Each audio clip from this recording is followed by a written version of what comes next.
is at record levels. We need to address projects like the I-5 Columbia River Bridge replacement, the West Seattle Bridge replacement, the North-South Corridor in Spokane, and we need to make infrastructure investment all around the United States of America, including in public transportation.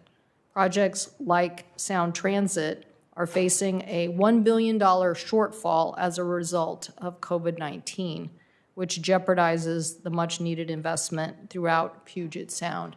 Today marks the one-year anniversary of the first case of the COVID pandemic, with a man from Everett, Washington being tested positive.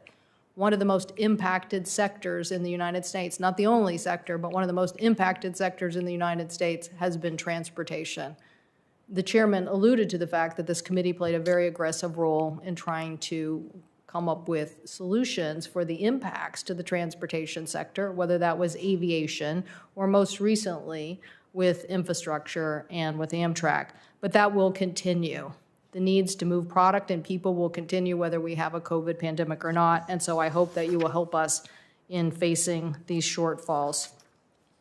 I also want to point out that, as I mentioned, the movement of freight is particularly important, and we will look forward to your leadership in moving improved ways to move freight around the United States.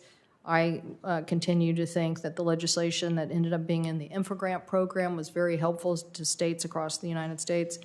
And I just want to mention the fact that aviation safety and security and the legislation that this committee passed and was implemented into law has to now be administered by the Department of Transportation and the FAA. So we're going to be looking for your leadership, your success in holding them accountable to the many aspects of that legislation and helping us move forward. If we want to be the leaders in the United States of America on aviation, we have to be the leaders in aviation safety as well. So we'll look for your leadership on that. So, Mr. Chairman, I'm excited about this nominee's ability to help us focus on transportation issues and look forward to seeing his leadership at the department. Thank you.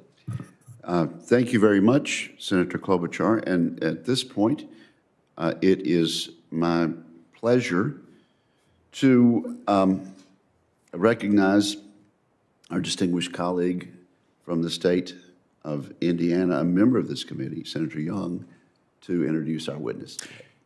Well, hello, Chairman Wicker, Ranking Member Cantwell, members of the committee. It's my distinct pleasure to introduce a fellow Hoosier as President Biden's nominee for Secretary of Transportation, Mayor Pete Buttigieg.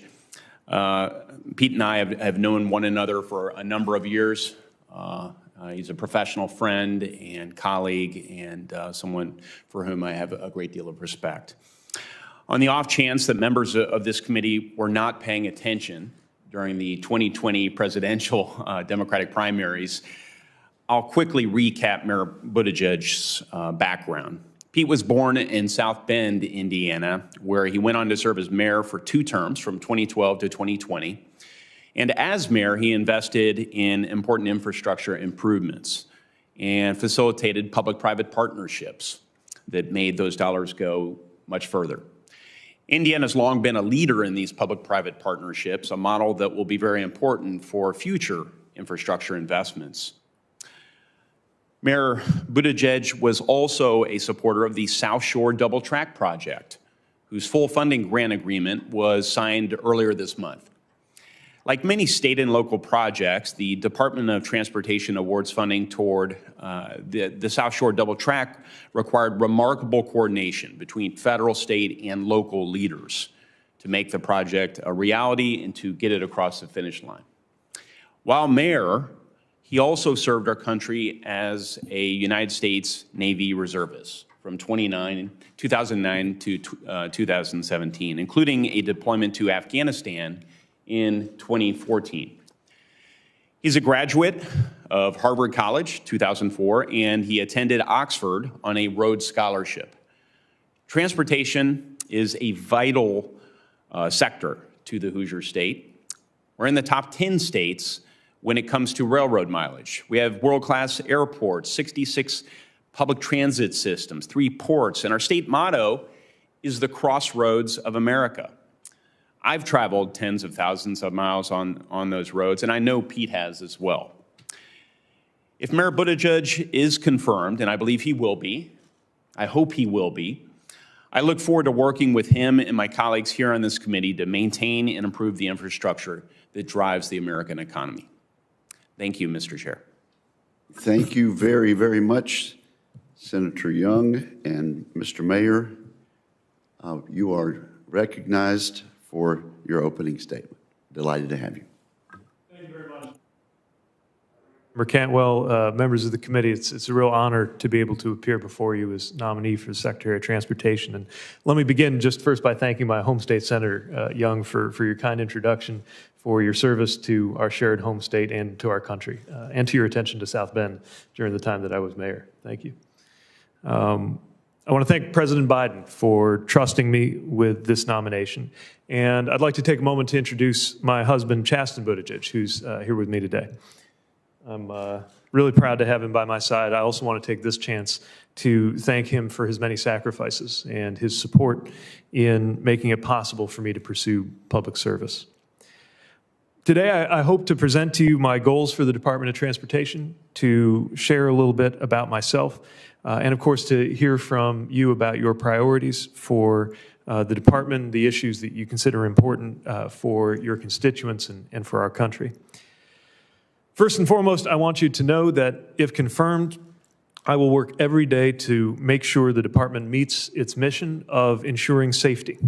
Safety for both travelers and for workers, and I look forward to working closely with Congress to do so. Safety is the foundation of the department's mission, and that takes on new meaning amid this pandemic. We have to ensure that all of our transportation systems, our aviation and public transit, our railways, roads, ports, our waterways and pipelines, all of it is managed safely in this critical period as we work to defeat the virus for good. We also have a lot of work to do to improve the infrastructure in this country, a mission that will not only keep more people safe, but will grow our economy as we look to the future. Now is the time, and I believe we have a real chance to deliver for the American people. We need to build our economy back better than ever, and the Department of Transportation can play a central role in this by implementing President Biden's infrastructure vision, by creating millions of good-paying jobs, revitalizing communities that have been left behind, enabling American small businesses, workers, families, and farmers to compete and win in the global economy, and tackling the climate crisis. Infrastructure can be the cornerstone to all of this, and you have my commitment that I will work closely with you to deliver the innovation and the growth that America needs in this area. As a mayor from the industrial Midwest, I will bring a bottom-up perspective on transportation programs and funding. If confirmed, I'm looking forward to working with our partners at the state, local, territorial, and tribal levels as well to find solutions to our infrastructure issues while we also prepare for the future of transportation at a time of great change. When I took office as mayor of South Bend, a city built by the power of American transportation, we had been hit so hard by economic loss that some in the national press listed us as one of America's dying cities. As our city fought its way out of the teeth of the Great Recession, infrastructure was at the heart of our vision for a better future. As mayor, I worked with public and private partners to launch a Smart Streets initiative that brought new life to our urban core and to the historically underserved west side of our city, revitalizing our downtown, redesigning streets, and spurring hundreds of millions in major economic investment. I worked with regional and state partners and across the aisle to support enhancements to our intercity train system that Senator Young mentioned, the South Shore Line, and our now international airport, as we pioneered public-private partnerships at the same time, like Commuters Trust, a benefits program to improve the city's transportation experience for workers. We got results by bringing people in, engaging stakeholders and residents, prioritizing limited funds effectively, and unlocking new resources to solve problems. And that is how I will approach the Department of Transportation if confirmed. I believe good transportation policy can play no less a role than making possible the American dream, getting people and goods to where they need to be directly and indirectly creating good-paying jobs. But I also recognize that at their worst, misguided policies and missed opportunities in transportation can reinforce racial and economic inequality by dividing or isolating neighborhoods and undermining government's basic role of empowering Americans to thrive. So much is at stake today, and so much is possible as our country works to emerge from the crises of this moment with bipartisan appetite for a generational opportunity to transform and improve America's infrastructure. So the chance to lead this department at this historic moment is not one that I take lightly, and if confirmed, I promise to bring the same sense of duty and commitment that led me to serve my hometown as mayor and that motivated me to serve our country in the Navy Reserve. To conclude, Chairman Wicker, Ranking Member Cantwell, members of the committee, I am eager to get to work, and if confirmed, look forward to partnering with this committee and with Congress. And I look forward to your questions now. Thank you very much, Mayor Buttigieg, and we will begin questions under the 5-minute rule. First of all, let's talk about passenger rail and about Amtrak. The Secretary of Transportation or his or her designee serves as a member of the Amtrak Board of Directors, which has 10 members. The U.S. Department of Transportation also is responsible for administering federal grants to Amtrak and overseeing intercity passenger rail policy. As I mentioned in my opening statement, a priority of mine has been restoration of the Gulf Coast Rail Service, which we've been waiting for some 15 years. This is an undertaking that I and many others have been working on. And in 2019, the Southern Rail Commission received a CRISI grant award of $33 million for this project, but there's much more to do. Mayor Buttigieg, early in your term as secretary, would you have an interest in coming to Mississippi to see the Gulf Coast route from New Orleans through the Gulf Coast of Mississippi and on to Mobile? I would. Thank you for the invitation, Chairman. I'd love the opportunity. And if confirmed, would you be committed to working with me to reinstate Amtrak service after this long 15-year hiatus?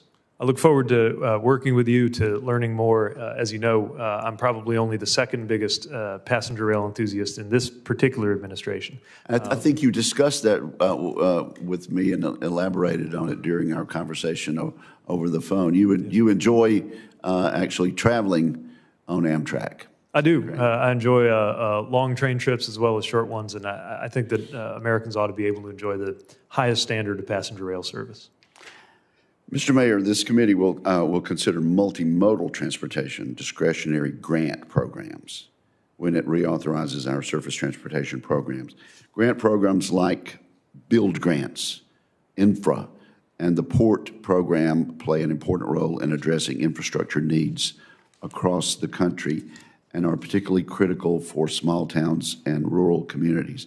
If confirmed, how do you plan to utilize these programs to ensure rural communities are not left behind? So build, infra, and other grant programs are, I believe, a central part of how we're going to be able to deliver on that goal of enhancing infrastructure resources for all Americans. And I recognize, especially coming from a community of the size of South Bend, knowing that they're smaller communities than ours, but also at our size. We're not among those that were able to have a full-time staff working on federal relations. It's very important to me to make sure that this process is user-friendly, that criteria are transparent, and that communities of every size, including rural communities and smaller communities, have every opportunity to access that funding.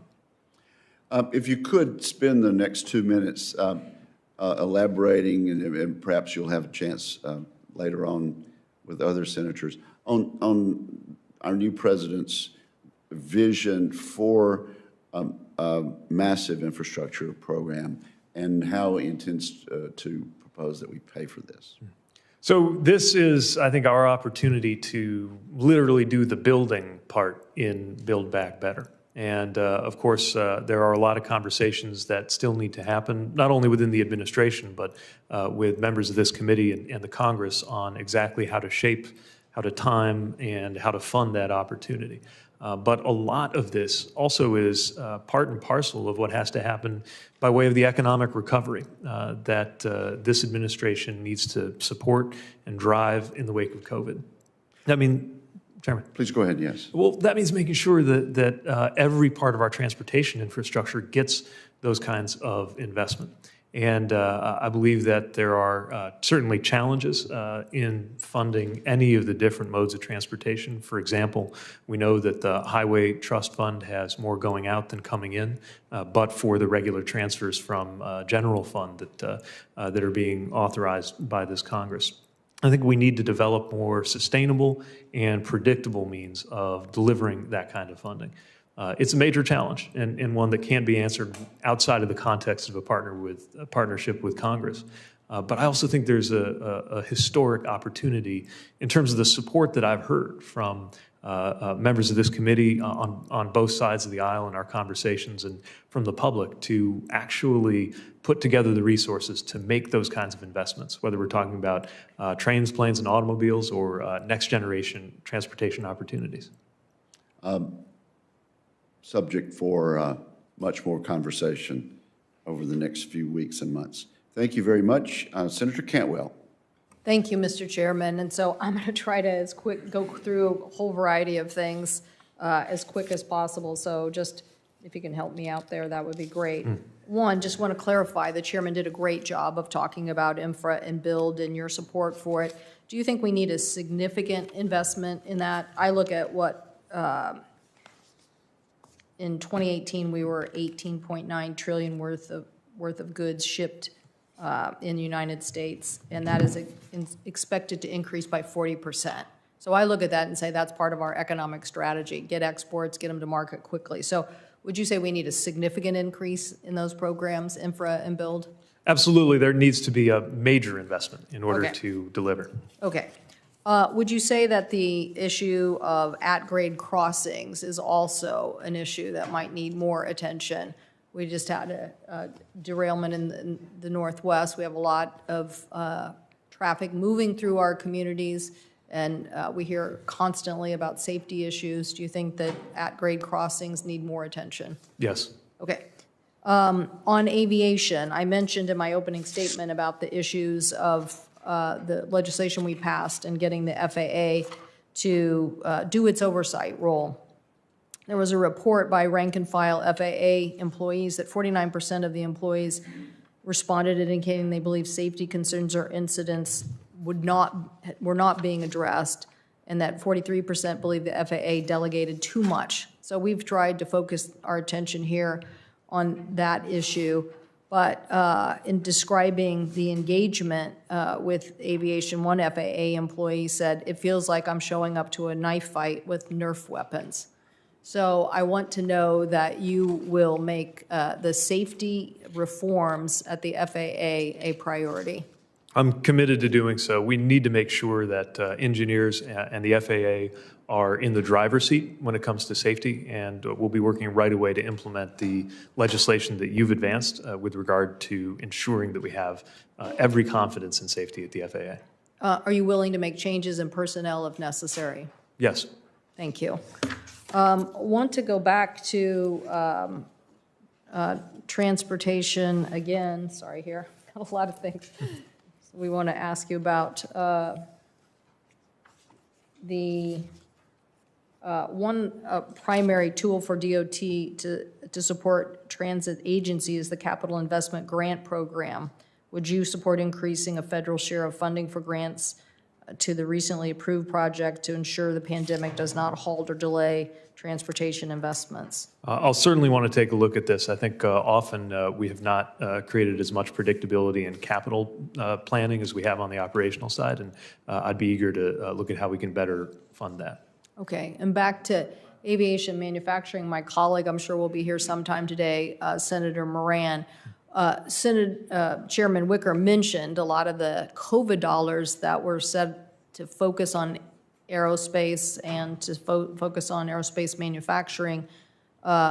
We want to make sure that aerospace manufacturing impacted again because of the lack of demand in air travel, we don't lose that skill and workforce. So we want to know that you will help us make aviation manufacturing a priority and making sure that retaining a workforce in the United States is as important as retaining the workforce that we see in our air transportation today on the flights and flight attendants and pilots. Certainly, it's important both economically and strategically for the country, so you have my commitment. Thank you. And then lastly, I am a big Jones Act supporter, and the state of Washington and the trade that we have related to the Jones Act to make sure that we have U.S. flagged vessels. Sometimes it gets under attack, but I just want to hear that you support the Jones Act. Yes, I share your support for the Jones Act. It is so important to a maritime industry that creates hundreds of thousands of jobs, as well as the shipbuilding industry here in the U.S. Okay, thank you. Let's see, I think that Senator Thune. Thank you, Madam Chair. Mayor, thank you for being here today. As this committee considers your nomination for Secretary of Transportation, transportation infrastructure investment around here has always been an area for bipartisan cooperation, as evidenced by passage of the FAST Act, which enjoyed wide popularity in Congress and among the states. The other thing that enjoys bipartisan popularity around here is not paying for it. You know, we continue to just put it on the debt and hand the bill to our kids and grandkids. And I know this isn't the place for you to get specific about ways to pay for it. You'd be crazy to do that at a hearing like this. But I just want to put on your radar screen that these investments that we want to make in roads and bridges and highways and all those things, we have to address the issue of how we finance it. The Environment and Public Works Committee reported a bill out last session of Congress, 21-0 out of the committee. It had increased funding for highways by 28%. And the reason it came out 21-0 is because they don't have to pay for it. It's all the spending side of it. At some point, and I also serve on the Senate Finance Committee, we have to figure out how we're going to pay for it. And it's going to take presidential leadership, it's going to take bipartisan cooperation in the Congress in order to make that happen. The FAST Act did include strong investments in rural America, which are critical for states like South Dakota that rely on federal investment in transportation infrastructure to ensure the efficient flow of goods and to domestic and global markets. Freight corridors within rural areas are a critical component of the national transportation system. Those investments benefit the entire country, not just the rural areas. Highways and railroads in rural regions need to be connected to our nation's major cities, which need the many products that originate in places like the heartland, and we had this conversation. So it's crucial, in my view, that transportation policy and investment continue to recognize the importance of rural areas, where the vast majority of agricultural and industrial commodities originate, to keep the transportation system in this country fluid, dynamic, and interconnected. As we previously discussed, I introduced the Rail Rehabilitation Finance Innovation Act along with Senator Hassan last Congress, and it takes important steps to improve the RIF credit review process and increase utilization of the program by short-line railroads. Small connector lines in rural states like South Dakota provide a critical service to farmers. They carry grain, ethanol, and other products from terminals to Class 1 main lines. If confirmed, and as we work to move this legislation during the 117th Congress, can you describe how you would approach improvements to freight rail policy and investment?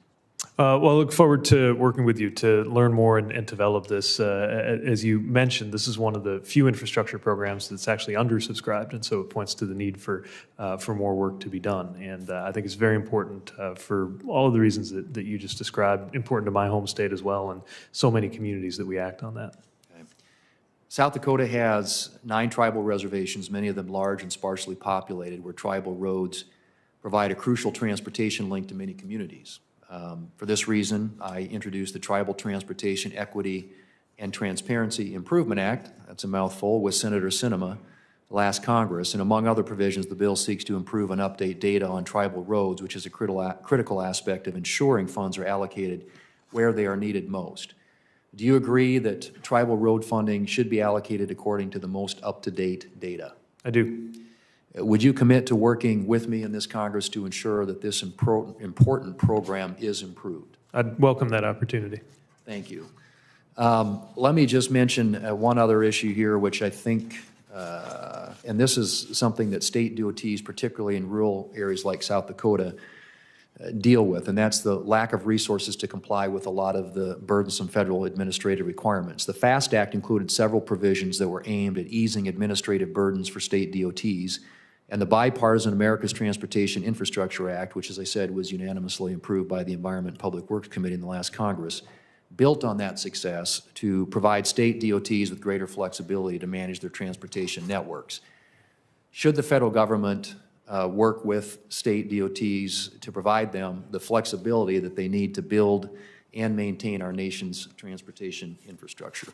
So I believe any time that we can make federal processes more user-friendly for states or local or tribal partners, we should. And when we find that anything is duplicative or burdensome, would welcome finding ways to streamline that, provided, of course, that we're meeting the fundamental goals of those rules, safety, environmental, or otherwise. Right, okay. I just hope that we can continue to build on some of the successes that were made in the last highway bill to allow as much as flexibility as possible so states can get the most resources on the target. And I look forward to working with you on that, and I see my time has expired. So, Madam Chair, I yield back. Mayor, welcome. Thank you. Senator Klobuchar. Well, thank you very much, Senator Cantwell, and thank you to Senator Wicker. Welcome, Mayor Pete. I want to thank you for being here. I think you know how excited I am about your nomination and what a great transportation secretary you will be. I know you well, and I can attest to all my colleagues what a forward-thinking and thoughtful secretary you will truly be in a very important area for all of us and for our nation. And John and I also look forward to seeing you and Chasten in a less formal setting outside of this hearing room.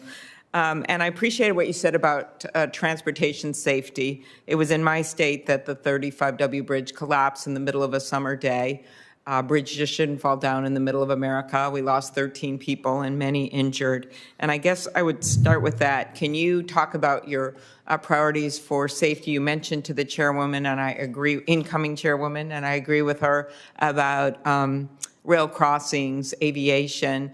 But maybe you want to mention bridges a little. You and I talked about the Blotnick Bridge going from Duluth to Superior, Wisconsin, the second largest bridge in my state that needs rehabilitation. We need to do work on that. Just any comments you have on bridge safety as well as in general. Yes, first of all, thanks for the kind words and the warm welcome. And I agree. I remember how outspoken you were at the time of that bridge collapse, and that just shouldn't happen, as you've said. And so often states and counties, other local governments are expected to maintain these bridges, but don't have the resources to do it. And so it's another example of how we need a major and significant investment as a safety concern to enhance, upgrade, and maintain bridges and other key critical infrastructure assets across the country.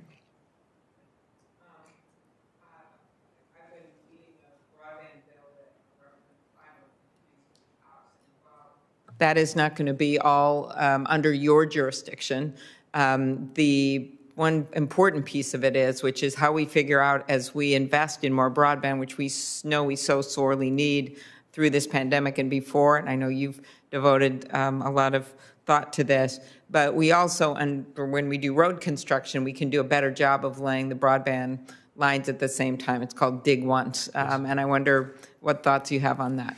Yeah, this is very important in my own community. Parts of South Bend have phenomenal broadband fiber connectivity for the simple reason that somebody remembered to lay conduit alongside some of the railway and highway right-of-ways that connected us to Chicago to the west. And so even if this is being driven by another department, I would welcome the opportunity to make sure that DOT's side of the equation is open to supporting that broadband deployment because it's so important in so many communities. One thing I know you also understand is the rural areas. You have big rural areas in Indiana, and Senator Thune touched on this a bit, but for build grants, capital investment grants, just talk about your priorities to making sure those go out in rural areas. We have a lot, I see Senator Tester here, a lot of senators here with areas with significant rural areas. So several things I think we can do to make sure that rural communities have access and equitable access to those grants. One is to make them more user-friendly. Another is to ensure that the criteria are very clear and that there's feedback. We know how it is for my community to be a runner-up sometimes in these processes, and the better your feedback is, the more you can come back the next time and have a better shot at it. Of course, the more resources go in to begin with, the more folks can get that favorable answer right away. Mm-hmm. Sometimes I think going back to what used to be called earmarks, they could be called congressionally initiated projects, would be helpful, especially for some of the rural areas, because we have a good sense of what's going on in our states. You have done the work with, which was brought up before, Smart Streets, your initiative to help improve safety, revitalize downtown South Bend. And actually, on a bipartisan basis, I've been leading that recreational trails program funding. Thank you for the note about my hair sticking straight up, Doug. That was nice. Thank you. That was really nice and subtle. But in any case, the recreational trails project is something that it would be, actually the program applies to both recreational vehicles that are non-motorized and motorized, like snowmobiles, ATVs, and we've worked this interesting coalition with motorized, non-motorized, for bikes and other things as well. So could you talk a little bit about that? That funding has been really important, especially in this pandemic where people are looking for recreation like that.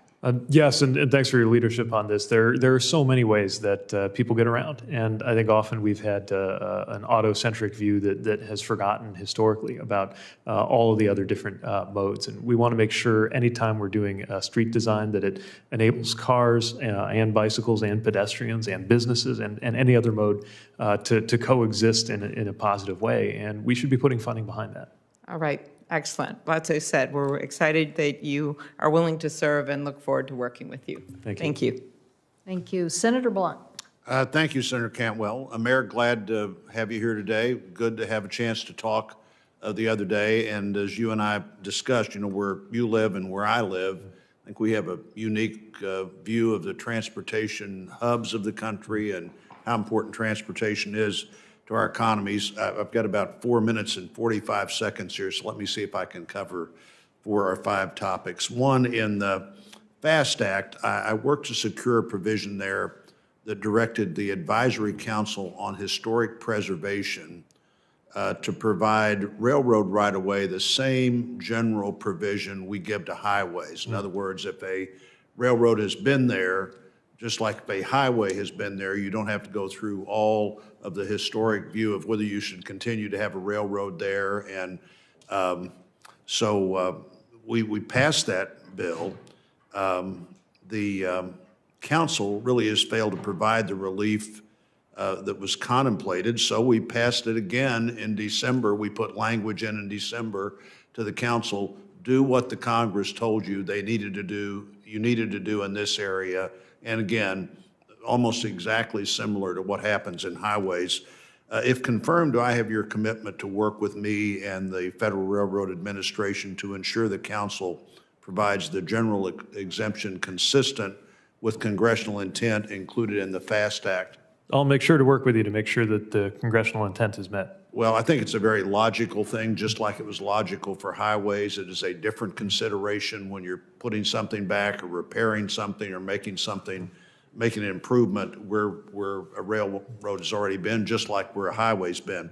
Another topic I think you'd have particular understanding of where the experience you've had as mayor and working with other mayors, essential air service and contract towers.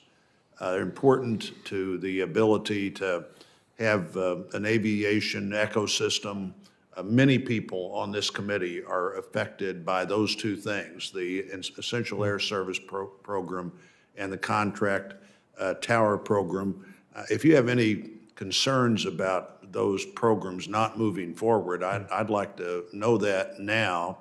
But otherwise, I'd just like your sense that you understand the importance of these programs, what they mean to communities where they qualify for them, and the importance of continuing to look at these as principal pillars of our aviation system for those sizes of communities. Yes, I've been hearing a lot about EAS from you and your colleagues, and recognize how important that is, also to communities not too far from where I live. And so I believe that that kind of support has every reason to continue to enjoy an important place in our transportation policy. Exactly. And, both of the communities where you live and I live and the states where we live, trucking's been an important part of this for a long time. Doesn't mean we don't need to do things to have better intermodal opportunities. The rail hubs we have the second and third biggest rail hubs in America are Kansas City and St. Louis. The interstate highways come together in our state as they do in yours in unique ways.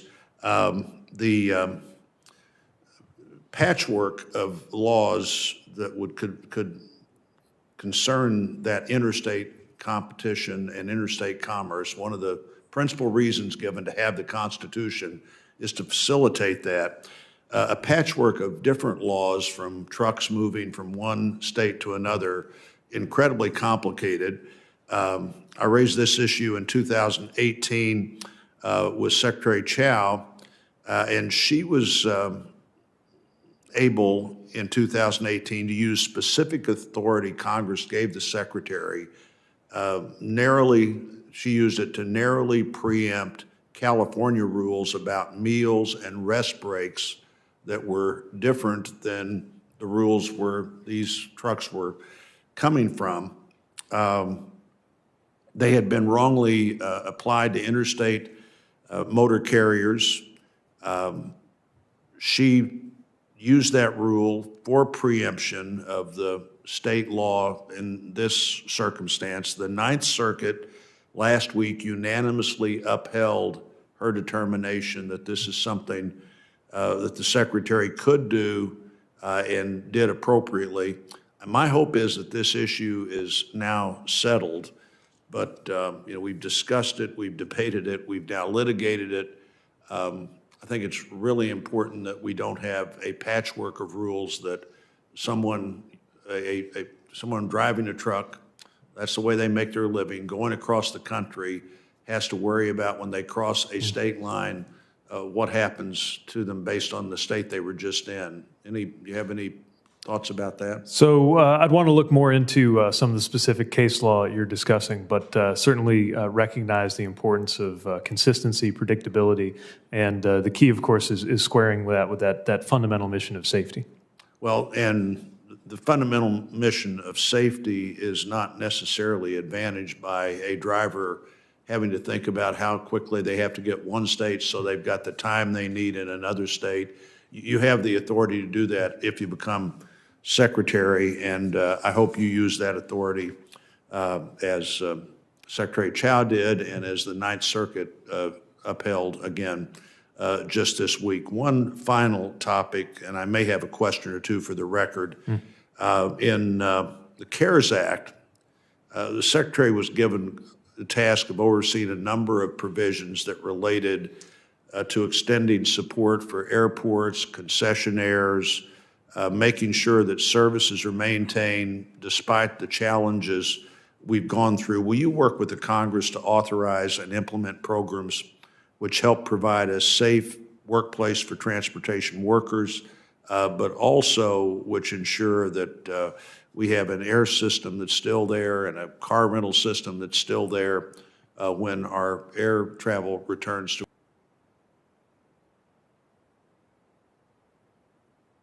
such a blow, and they are so important to our economy. I look forward to working with you to make sure we're doing everything we can to support them. Thank you. Thank you, Senator Cantwell. Thank you. Senator Blumenthal. Thank you, Madam Chairwoman. Thanks for being here. I really look forward to a lot of excitement and enthusiasm from your Secretary of Transportation, and UJ for America, and many of the essential services that you provide. And I want to really begin where my colleague finished. We have in this country an existential crisis in our public transportation system. You are absolutely right. They've taken a blow. And it may be a fatal blow for some of the private companies that provide bus transportation, like DATCO in Connecticut. Airports like Bradley are gravely at risk. Metro North has suffered an 80% decline in ridership. Rail in the Northeast is seriously in danger, fiscally and otherwise. And most important, maybe from a human standpoint, the employees of these transportation networks are seriously at risk right now. And I have sponsored a measure called the Essential Transportation Employee Safety Act, which would provide more personal protective equipment, more testing, hopefully more vaccinations to these flight attendants, train conductors, employees at airports, all of these essential workers who are interacting every day with people who may put them at risk of COVID, and they have suffered serious losses. So I would like your commitment to the safety of these employees. I know it's in your heart. I know you have that sense of caring for them, but we need measures like the one I've proposed and the mask mandate order that the president issued yesterday, which I hope also will be extended to legislation as a national mandate on federal property. Yes, you have that commitment. In speaking with representatives of workers, we've heard about their exposure to risks from COVID exposure all the way to assault, and we've got to make sure that workers are safe in this field. On a matter also very close to home for a number of us in the Northeast, you're familiar with the Gateway Project. You and I talked about it in our conversation. Thank you, by the way, for talking to me so extensively the other day. The Gateway program includes the Hudson Tunnel project. Incredibly, these tunnels are 111 years old. Think of the era when they were built. The technology has changed magnificently. The tunnels are decrepit, degrading, and about to potentially collapse. I'd like your commitment that you will move this project, which is essential to all rail traffic, indeed all transportation in the Northeast. I know you will find a lot of interest on the part of my colleague Senator Schumer and Gillibrand, as well as Murphy and others up and down the Northeast in the Gateway project and particularly the Hudson Tunnel project. Yes, I've heard this loud and clear from you and your colleagues and counterparts in the region, and look forward to working with you on this to move forward. And the same really applies to the bridge across the Connecticut River, which is in serious need of repair and even replacement. It's a $550 million project, but I hope it will be included in any broader infrastructure program. And finally, let me just close. My background is as a prosecutor. I believe in enforcing the laws. Around here, we make a lot of laws, but you know, as a former mayor, how important law enforcement is. And the DOT, I'm just going to be very blunt, has failed again and again and again to issue regulations that are necessary to make the law real in people's lives. Under the 2018 FAA Reauthorization Act, Congress required the FAA to issue a rule establishing minimum seat size and legroom standards for commercial flights and review cabin evacuation procedures pertaining to seat size within 1 year. Many of us on this panel were instrumental in passing that law, but the rules to implement it still have not been issued. I would like your commitment that you will devote attention to rulemaking involving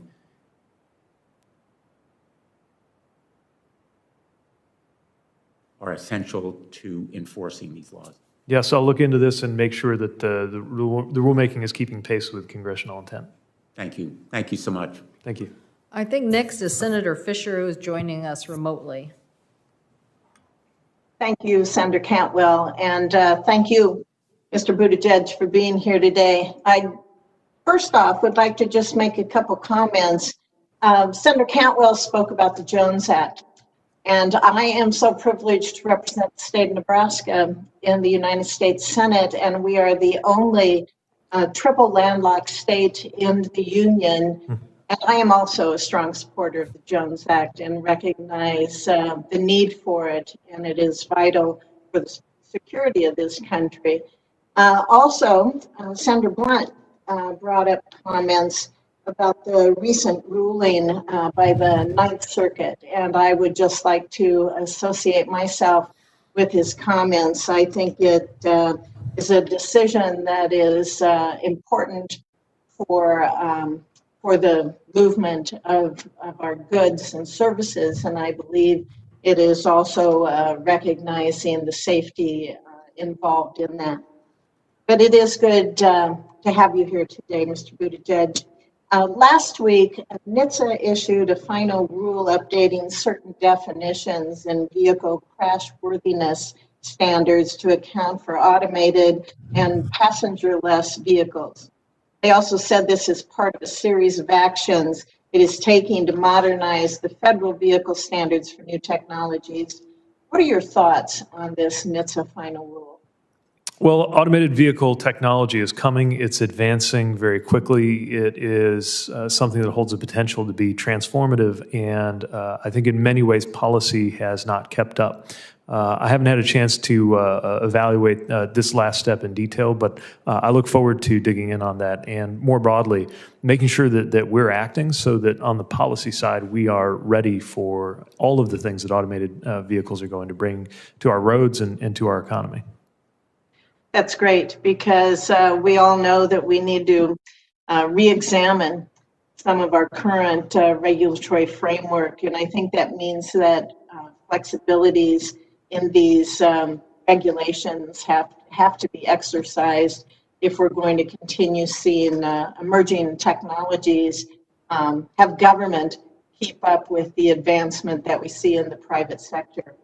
Also last week, PHMSA announced a pilot program to study providing truck drivers with greater flexibility in split sleeper berth requirements. Various groups representing truck carriers and drivers, including the Teamsters, have indicated support for this type of flexibility in comments to the agencies. Do you know about this proposed pilot program, and what are your thoughts on that? So I'd want to take a closer look at this and engage with the stakeholders as well to make sure I understand how this pilot program squares the goals of worker and traveler safety with the goals of flexibility.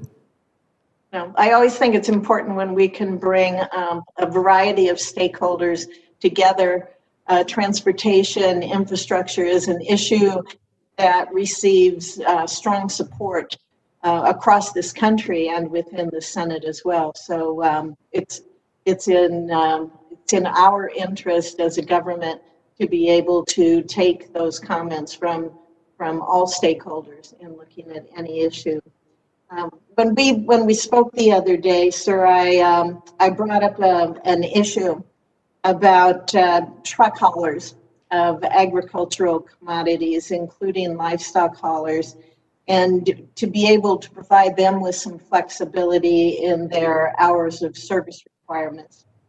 In 2018, I offered a bipartisan amendment to provide 150 air mile radius hours of service exemption on the destination of a haul, as well as eliminating what is known as seasonality limitation of hours of service exemption.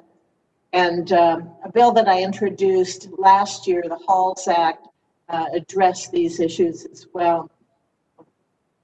When we had our conversation, I spoke about the challenges in moving live animals, perishable products, and it's not easy to find places to be able to unload a potload of cattle, for example, and get them off a truck, have them in some kind of facility in a pen, and then reload them.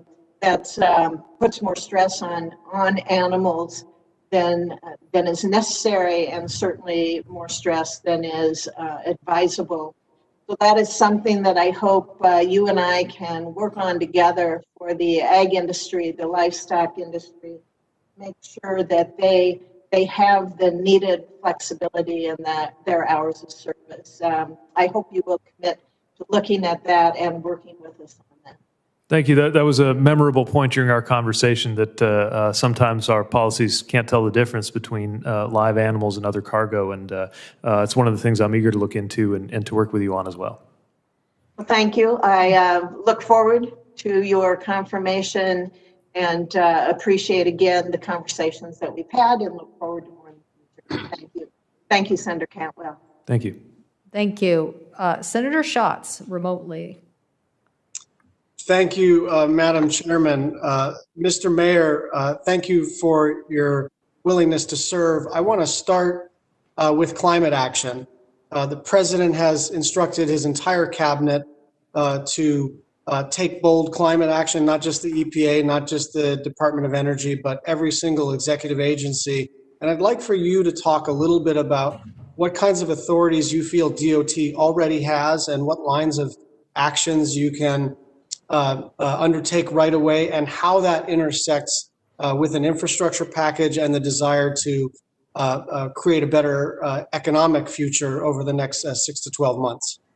Thank you, Senators. As you correctly pointed out, the President has made it very clear that he expects all of us to work on delivering a new climate vision. And it's going to take a whole of government approach, and certainly DOT has a big part of this. You think about the role involved in fuel economy standards, vehicle electrification, what we'd have to do as a country to have the kinds of charging station infrastructure.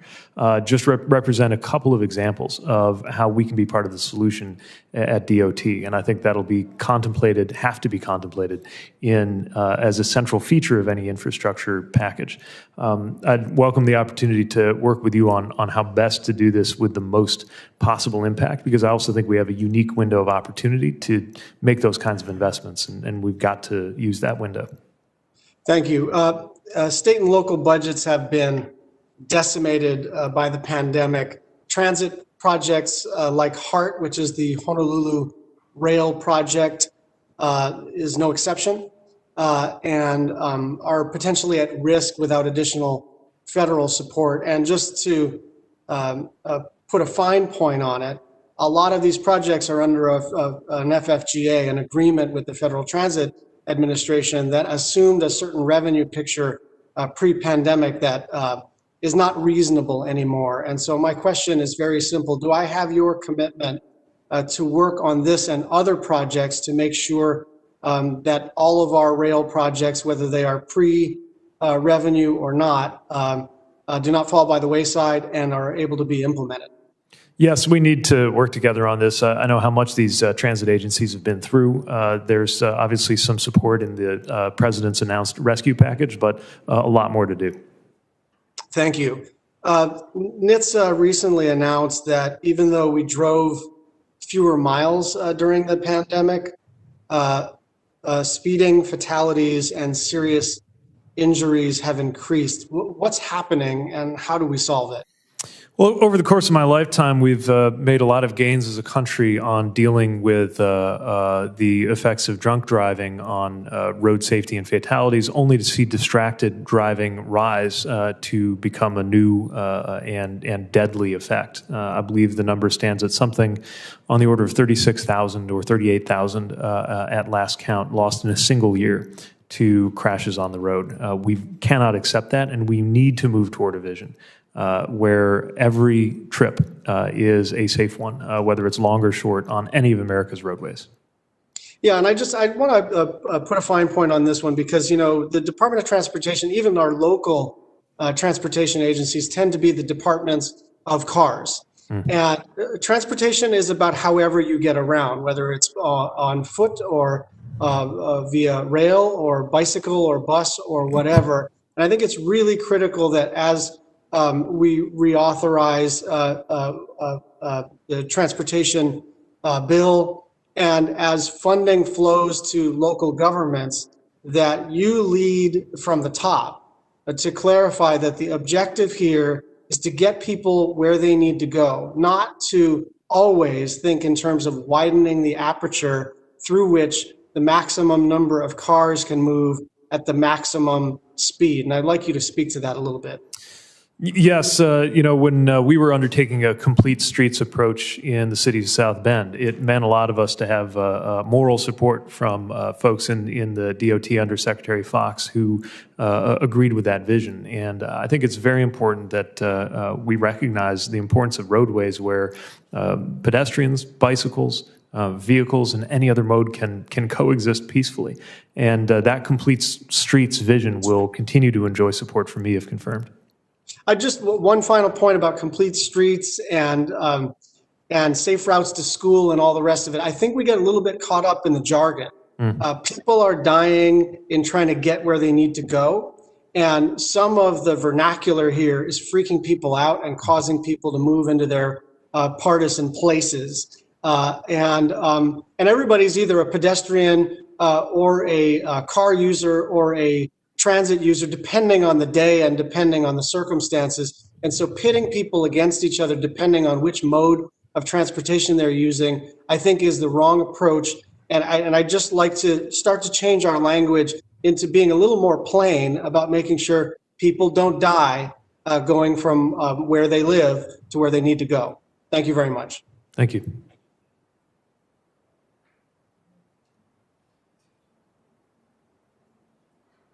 Okay, I think we're going to give Senator Sullivan, who's not just stepped in the room, we're going to let Senator Markey go. Thank you.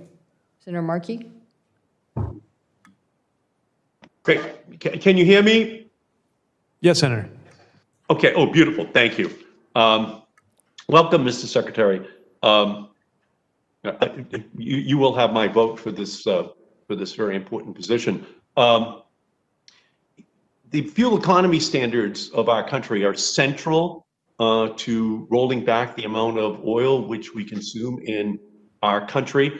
And we saw last year an actual reduction in fuel economy standards, even though there had been a law promulgated by President Obama, working with the Department of Transportation and the EPA to dramatically increase those fuel economy standards up to 54 miles per gallon by the year 2025. And we know that 70% of oil goes into transportation in our society. So my question to you is, in terms of the increase in fuel economy standards, it's a joint responsibility with the EPA. The DOT has authority under NHTSA and a 2007 law, which I was the principal House author of, which Donald Trump, which Barack Obama used to increase those fuel economy standards. Could you give us an outline of how ambitious you're planning on being in terms of increasing fuel economy standards, and then linking that to a plan to have a mass deployment of electric vehicles in our country?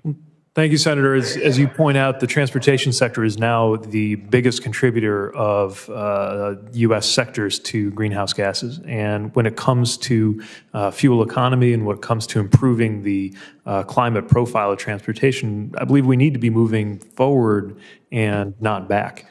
This is not only imperative in order for us to meet our climate goals and prevent the destruction of property and life, but it's also very important for industry to have that kind of certainty and clarity.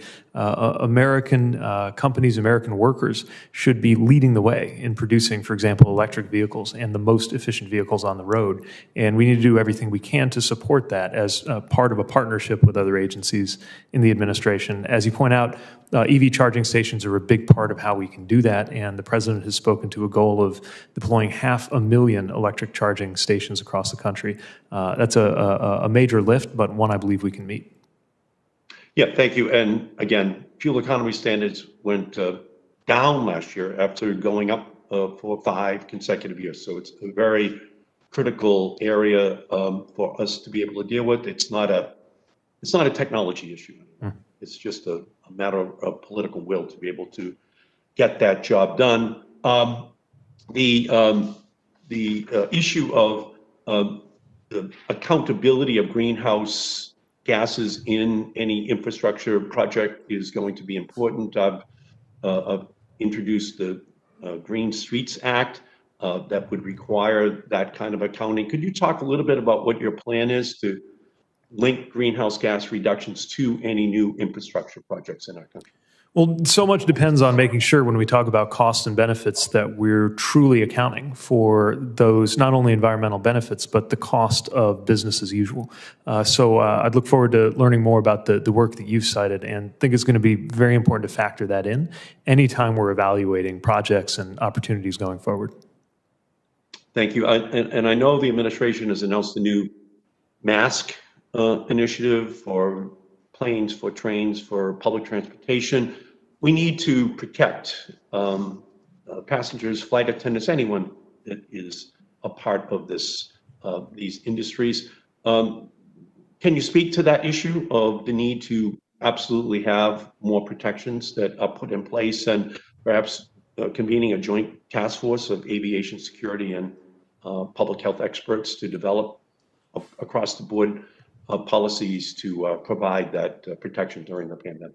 Yes, we are prepared to make sure that we use all relevant authorities to enforce the president's executive order to ensure that across every mode of transportation, workers, passengers, commuters are protected. And I also want to say that I welcome your push to make sure that we're thinking across different sectors, departments with that whole of government approach.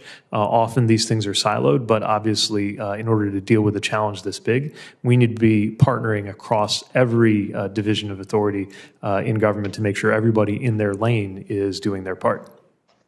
Yeah, I also would love to work with you on this rollback of government authority to protect against unfair and deceptive practices in the consumer sector, raising prices for air passengers, for example, just tipping them upside down at the counter. We need to definitely take more action in that area, and love to work with you on that issue. And also up on Cape Cod, we have the Bourne and Sagamore bridges. Their life expectancy has come to a conclusion, and we're going to need help in not repairing them, but replacing them in the future. So I would love to invite you, Mr. Secretary, to come up to Cape Cod so we can give you a tour of the Bourne and Sagamore bridges, and maybe help to create a plan for us to be able to replace them before their usefulness has been completely exhausted. Well, I'd look forward to that visit and would welcome the opportunity. Thank you. Senator Sullivan. Thank you. Thank you, Madam Chair. Mr. Mayor, good to see you again. Thanks for our meeting yesterday. I appreciated the discussion. You know, I'm a big fan of the building trades, men and women who build infrastructure. They're going to be an important component of the constituency for the Department of Transportation if you're confirmed. And you will be also in charge of PHMSA with regard to pipelines. You may have seen Mark McManus, who is the General President of the United Association of Union Plumbers and Pipe Fitters, put out a statement yesterday about the President's decision on Keystone. He said, quote, "When built with union labor, men and women of the United Association, the building trades, with pipelines like Keystone, remain the safest and most efficient modes of energy transportation in the world." That's PHMSA's mission. Sadly, the Biden administration has now put thousands of union workers out of work on day one. How do you respond to the men and women in the building trades? Again, I'm huge fans of them. They built this country. To comments like that, day one, the president makes an announcement that put thousands of union workers out of work. Well, like you, I'm a big fan of the building trades. I take pride in the fact that my very first campaign was run out of the basement of the Building Trades Hall in my hometown of South Bend. The president, of course, has kept the promise that he made to voters when it's come to climate. I believe he will also But do you think that decision is going to impact climate at all, to kill the Keystone Pipeline and kill thousands of jobs? So I believe that the president's climate vision will create more jobs on net. And I think it's going to be very important to work with him and work with Congress to make sure that we can deliver on that promise too, that on net, more good-paying union jobs will be created in the context of the climate and infrastructure work that we have before us than has been impacted by other decisions. So as we discussed yesterday, I appreciate your comments on this issue of transportation equity. It's a phrase I hadn't really heard before, but I think it actually fits my state quite well. As you and I talked about, Alaska has 10,000 miles of roads. Indiana has 80,000, and yet we're 17 times bigger than Indiana. So I think there's a little transportation inequity going on there. So can I get your commitment to come up to my state, if you're confirmed, to see these real challenges? As we talked about yesterday, every state's unique, but my state, particularly on infrastructure issues, is really unique. We're, I like to say, resource-rich, infrastructure poor. Can I get your commitment? You have it, and I'm looking forward to the visit. Good. As I mentioned yesterday, Mr. Mayor, 82% of the communities in my state are not connected by roads. So that's pretty darn unique. No one else in America has communities like that. You already heard here the essential air service, as we talked about, in Alaska is really essential. Some people go after this program because maybe you don't need it in Plymouth or South Bend because you have a road connecting there, but in my communities, most of the time, you don't have any roads. So essential air service is very essential. Can I get your commitment to have the Department of Transportation in its budget fully fund the EAS, especially for communities that really need it, the communities that don't have roads that connect to it? I'll certainly commit to working with you on that, and I took the point as you educated me on this that EAS is important to a lot of communities, but there's a distinction for those that literally have no other connection. Thank you. And similarly, we talked about commitments with airport infrastructure. And again, I think we all know that's important in every community. In my communities, there's a disparity. Again, transportation equity.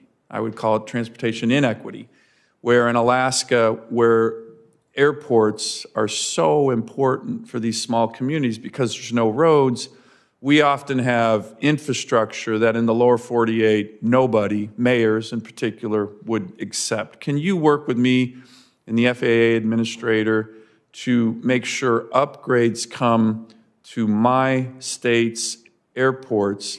Because this isn't just efficiency, as you mentioned, the most important part of your job is going to be safety. And unfortunately in Alaska, we have a very high accident and even death rate with regard to air travel relative to the lower 48. Can I get your commitment, if confirmed, Mr. Mayor, on that one too? Yes, look forward to working with you on that. Okay, and then finally, we talked about this. I think as a mayor, you're going to have some good insights, but this really, really important issue of permitting reform. At the federal government level, for whatever reason, we have this permitting delays, whether it's on highways, whether it's on bridges. I think it takes, on average, 8 years to permit a bridge in America. 8 years. We had a gold mine, like I said, in Alaska. It's not, you're not in charge of gold mines. 20 years to permit a gold mine that pays 400 people very good wages. What are your thoughts on permitting reform? Nobody wants to cut corners on safety and the environment, but 8 years to permit a bridge. We had a hearing, the chairwoman probably remembers it, the SeaTac Airport, when it built its new runway, 15 years to permit that new runway before they even started. What are your thoughts on how we get to more efficient, timely permitting that everybody in America wants, with the exception of a few fringe groups?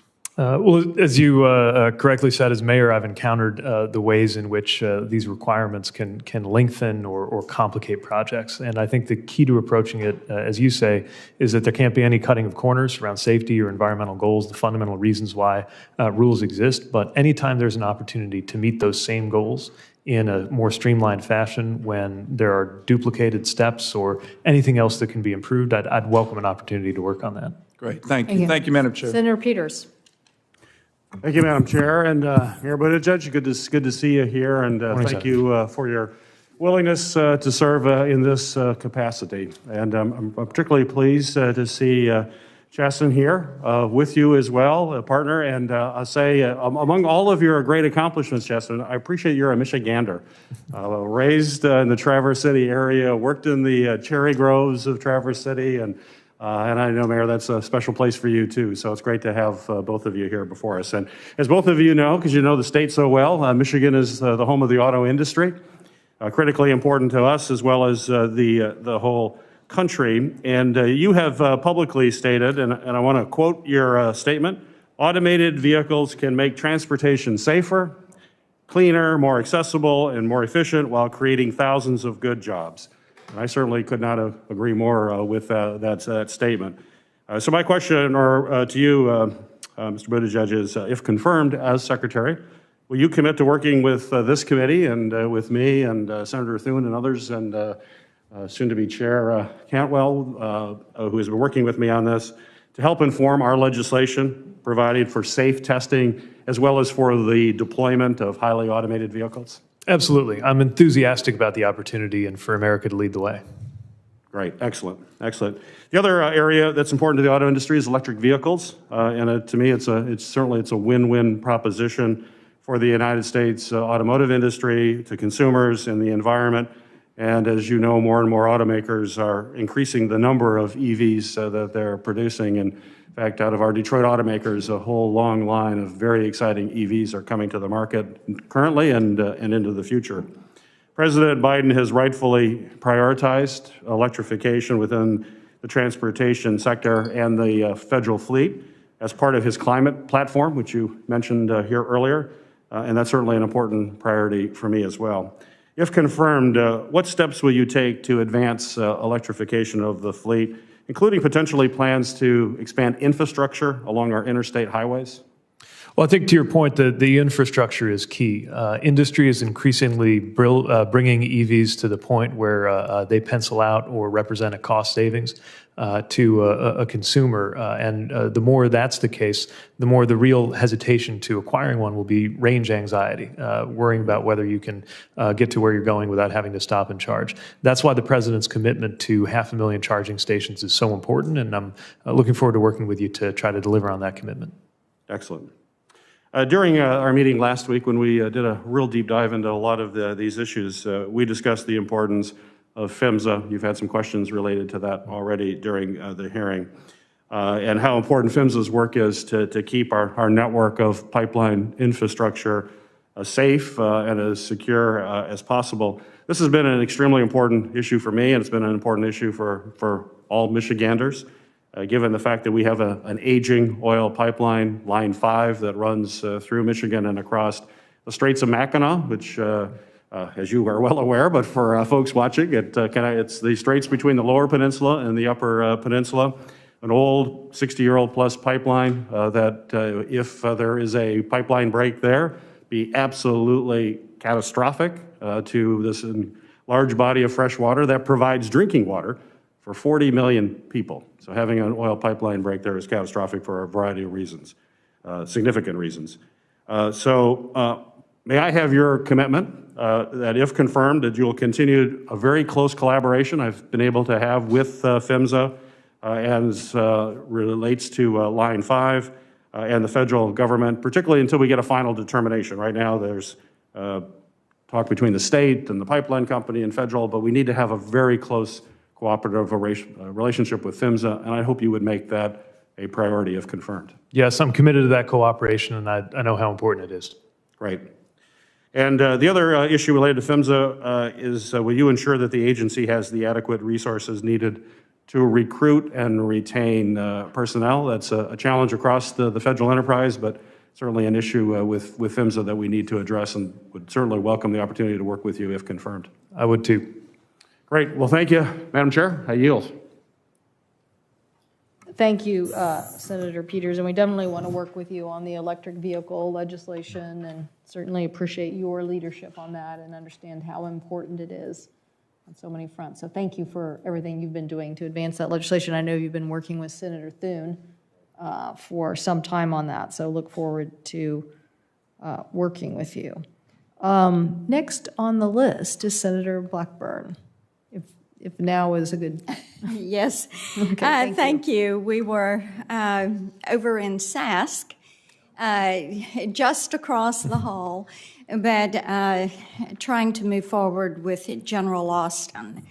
So apologize, but thank you for your time today, and have been able to monitor remotely the hearing and listen to some of your responses to questions. And thank you also for your time prior to this to talk through some of the things. So let's pick up where we left off yesterday, talking about your work as a mayor and looking through some of the appointees. I think you're the only mayor that would be, or previous mayor that would be, in the president's cabinet. Myself and Mayor Walsh of Boston for later. Oh, okay. Well, thank you for that correction. But as we said yesterday, you understand how red tape is very expensive for local governments. And as I told you, with Tennesseans and my Tennessee county mayors and city mayors, it is the red tape that many times causes them to set aside a transportation project simply because NEPA studies, time, expense, and it makes transportation less efficient because of some of these regulations and the red tape that is attached to that. So I would hope that, and I would like for you to talk about what you would bring to the table to help the Department of Transportation be more efficient and less cumbersome when it comes to federal regulations, the impact and the cost. Thank you, Senator, for the question, and it does rhyme with my experience as a mayor, eager to get things done and encountering a lot of regulatory complexity. And so I think the approach to that begins with listening, speaking actively with those local leaders, state, local, tribal, and territorial leaders trying to get things done, as well as an open door to you and other congressional colleagues who can really flag some of these issues. And anytime there's an opportunity to be more user-friendly or more streamlined, without compromising, of course, on the safety, environmental, or other goals that are at stake, I'd welcome ways to do that. I think it is important that we put a focus on doing that. Also, I know you've talked some about EV production. Just to highlight with you that the state of Tennessee has a lead in some of this production with some of our auto manufacturers. So we are going to be watching carefully as you and the Department of Transportation make any moves that are going to deal with the EVs and their production models. One other thing that I want to highlight with you and see if you have any further additional information. We talked about the $2 billion in the CARES Act that is there for motor coaches, buses, flagged vessels, and the need for Treasury to move forward on the rules and also dispensing those dollars. Would you like to make some comments there? Yes, as you pointed out, these are dollars that many, including in your state, are relying on, and I'm looking into what steps might need to be taken, partnering with Treasury to make sure that they get out the door efficiently. Well, we need action on this item.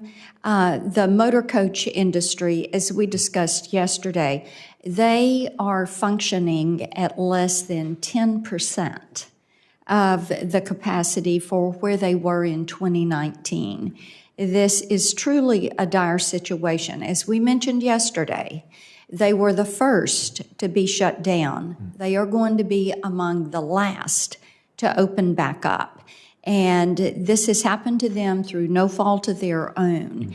And it is going to be imperative that there be a response to them sooner rather than later. Understood. Thank you. I yield back. Thank you. I think next is Senator Baldwin remotely. Thank you, Madam Chair. And to Mayor Buttigieg, congratulations on your nomination. Welcome to the Commerce, Science, Transportation Committee.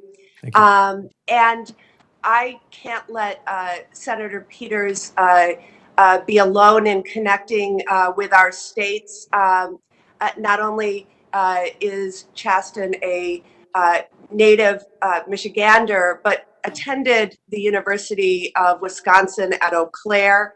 And so we welcome this sort of upper Midwestern tradition. I wanted to just start by noting that our states share a deep tradition and history of manufacturing. And I have always believed that when we're expending taxpayer dollars, we ought to be supporting American workers, American products, and American ingenuity and research and development. And obviously, the Department of Transportation plays an enormous role in furthering those opportunities. I know that my colleagues and I on the Commerce, Science, and Transportation Committee are so eager to work on infrastructure and really believe that we must seize the opportunity to build modern, sustainable infrastructure while supporting American workers. So let me begin with a couple of brief yes or no questions. Will you commit to including Buy America requirements in any Biden administration infrastructure proposal to ensure that federal funding supports products that are made in America? Yes, I strongly support you, or I join you in strongly supporting Buy America. Okay, and will you commit to supporting legislation that would close existing gaps and loopholes in law that allow taxpayer funds to purchase products not made in America? I would look forward to working with you on that. I know that there are a lot of questions about some of these exceptions that have emerged. Yes, let me provide one example. I am the co-author of bipartisan legislation that prevents the Federal Transit Administration grants from going to Chinese state-owned or subsidized companies. In the last administration, contrary to congressional intent, they provided a permanent exemption to transit agencies currently working with these Chinese state-subsidized or state-owned companies. Will you commit to honor the congressional intent and remove permanent exemptions provided to Chinese companies by the Trump Federal Transit Administration? So this is something I'll look into right away because I know it's very important to meet the congressional intent. Well, I appreciate that. As Transportation Secretary, you will be charged with enforcing the existing Buy America rules and laws. Back in 1978, Congress passed legislation requiring all manufactured products to be subject to Buy America rules. Since 1978, the Department of Transportation has provided blanket waivers for the purchase of manufactured products made outside of the United States. I'm wondering if you will commit to removing this waiver or restricting it in order to require certain frequently purchased products be made in America. For example, traffic lights, highway signs, and traffic cones, to name just a few. So the goal is to make sure as much as possible of this is made in America, and if confirmed, I do commit to looking at what we can do to adjust or change or perhaps rescind that provision. Well, thank you very much. That concludes my questions, but I am very much looking forward to working with you during your tenure as Secretary of Transportation. Likewise. Thank you. Thank you very much, Senator Baldwin. Senator Scott is next, I believe. First off, thanks, Mayor. Thanks for your service as mayor, and thanks for willingness to serve. And we had a good conversation the other day, so thanks for being as direct as you could. First, as you know, the Highway Trust Fund doesn't have enough funding or it's going insolvent. Would you support gas tax increases? And if so, how much? So I think all options need to be on the table. As you know, the gas tax has not been increased since 1993, and it's never been pegged to inflation. And that's one of the reasons why the current state of the Highway Trust Fund is that there's more going out than coming in. Up until now, that's been addressed with general funding transfers. I don't know whether Congress would want to continue doing that. And I think in the near term, we need a solution that can provide some predictability and sustainability. In the long term, we need to bear in mind also that as vehicles become more efficient and as we pursue electrification, sooner or later, there will be questions about whether the gas tax can be effective at all. So have you looked at, all options being on the table? What would you propose to pay for it? Well, there are several different models. Again, in the short to medium term, that could include revisiting the gas tax, adjusting it, and or connecting it to inflation. Right now, it's also assessed, as you know, in a dollars and cents level, not on a percentage basis. Of course, the way we've been filling the gaps so far has been general fund transfers. That could continue if there's appetite for it. A lot has been suggested recently about the idea of vehicle miles traveled based. So if we're committed to the idea of user pays, then part of how you might do that would be based on vehicle miles traveled. But that raises, of course, concerns about privacy, and there remains some technological questions too. These are examples of some of the things that could be part of the solution, but I know that that's going to have to be a conversation, not only in the administration, but with Congress too. So I've been up here a couple of years. I just finished 8 years as governor, and we were able to invest quite a bit of money in the environment, but only because we dramatically grew our economy. Because without a good economy, there's no money in the budget to do that. You've in the past supported the Green New Deal.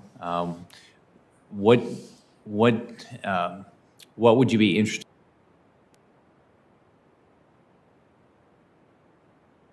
in impact our businesses and our families?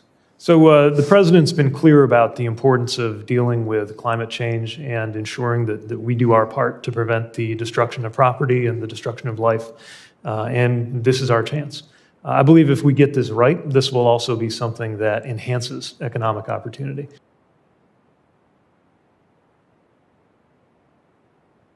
Electric vehicles. Seeing America become a lead or continue to be a leader and generate the kind of economic opportunity for American workers that's involved in that expanding market. Whether we're talking about charging infrastructure, support for that emerging industry, or other modes of transportation that are becoming greener or at least ought to become greener. That's my idea of a Green Deal that everybody could get behind because it will leave us economically better off, as well as meeting the climate crisis before it's too late. There was one study that said the Green New Deal will cost, almost $100 trillion. So what impact, if we did something like that, what impact would that have on our economy and jobs and all of our businesses that are competing globally? So are you referring to the president's climate proposal or? No, the one that was proposed and everybody talked about during the presidential race. Okay, so I proposed one. I'm not sure that it was scored in that way. Of course, the president won our primary and the election, and that'll be the vision that goes forward. And ultimately, we cannot afford not to act on climate, as you know.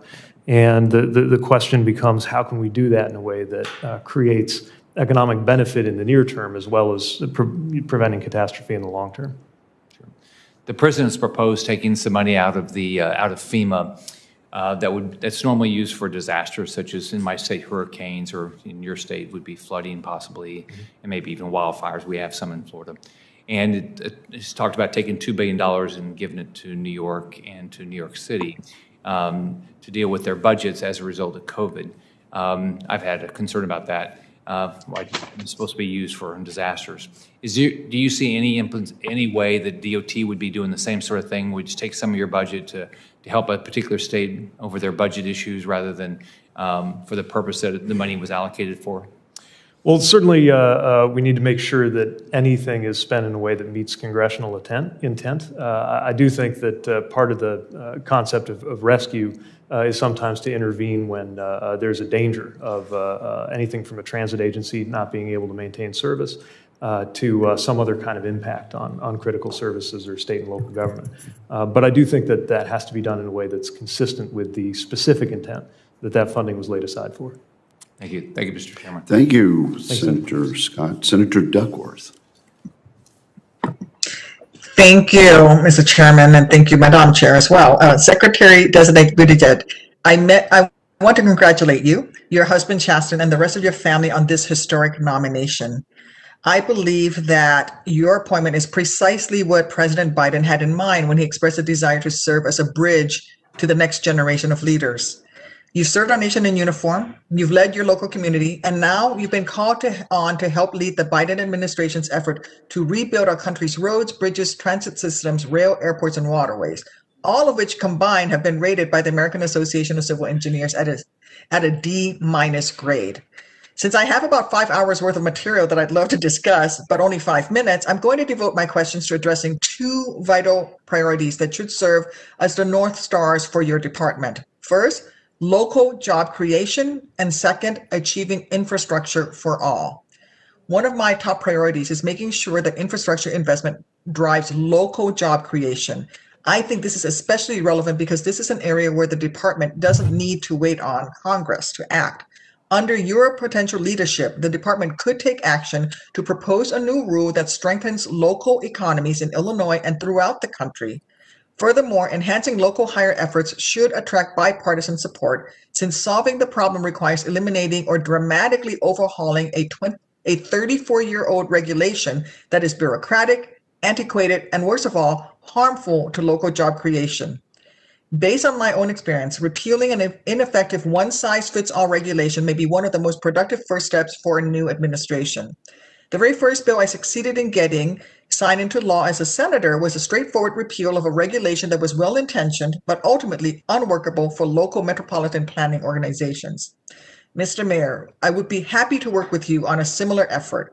We should empower local mayors, city councils, indeed any recipient of federal funds to implement job creation programs that promote hiring local residents to get to work rebuilding the very communities they live in.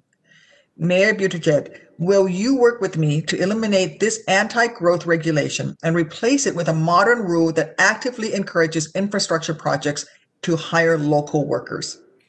Thank you, Senator. I look forward to working with you on this. We need to make sure that we're doing everything we can to support local economic growth, and I recognize that it's been a long time since those local hire provisions were written, and there's an opportunity to bring them up to speed. Thank you. Now I want to turn to another issue of critical importance, making sure that transportation systems funded by all Americans are actually capable of serving all Americans. You know I'm not one to mince words, so I'll just be frank. The transportation community has failed the disability community over and over again. From Amtrak squandering the incredibly generous implementation timeline under the Americans with Disabilities Act, to airlines making travel more difficult for people who require service animals, to transit systems often failing to keep elevators working, the disability community has been left stranded far too often and for far too long. For example, your very predecessor made clear where she stood on disability rights when one of her first actions as secretary was eliminating a consumer protection rule that simply provided the flying public with transparency on each carrier's record in transporting and damaging wheelchairs. While we were able to undo this damage with the legislative fix, I remain deeply frustrated that an act of Congress was even required to do so. Many rightfully view the callous way that carriers handle wheelchairs, along with the hands-off approach adopted by regulators, as a prime example of the harmful ableist attitudes that are far too pervasive in our society, including in the transportation sector. First, will you work with my office to help refine and improve my forthcoming All Stations Accessibility Program Act, which would establish a competitive grant program to help outdated transportation facilities and rolling stock comply with the ADA? Yes, I'm eager to work with you on this. It's so important that our transit and transportation resources are accessible. Thank you. And then second, I strongly urge you to expand your senior leadership team to include a dedicated advisor with experience and expertise on accessibility and universal design. I'd be very open to that. Will you do that? Thank you. You know, accessibility must be considered at the forefront of all policy development rather than treated like an afterthought or a box checking exercise. We really need strong leadership from you and others in administration. My own home state of Illinois in Chicago, our mass transit system, the L, is projected to be fully wheelchair accessible in 20 years, which would make it a half century since the passage of the ADA. And I'm sure that is the case all over the country. We can't let that be the standard. With that, I yield back. Thank you.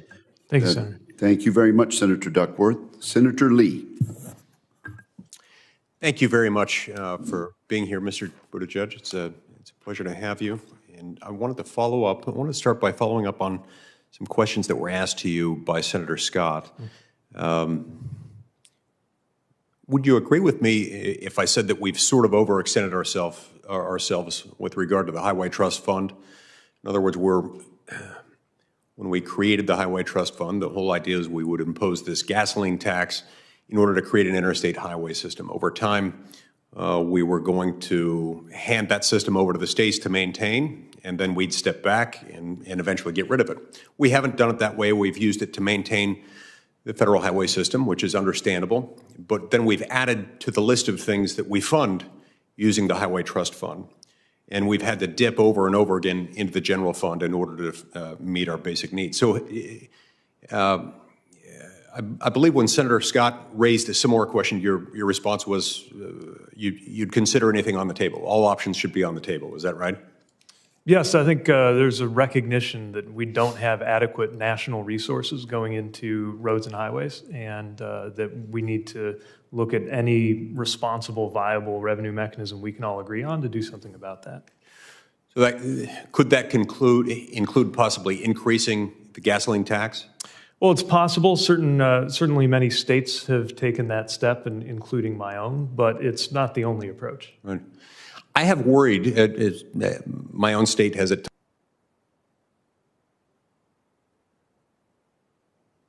progressive tax, one that disproportionately affects poor Americans. Would you agree with that? Certainly one of the concerns about the gas tax is it's likely not as progressive as federal income tax, for example. Right. Not just not as progressive, but it does have a regressive impact.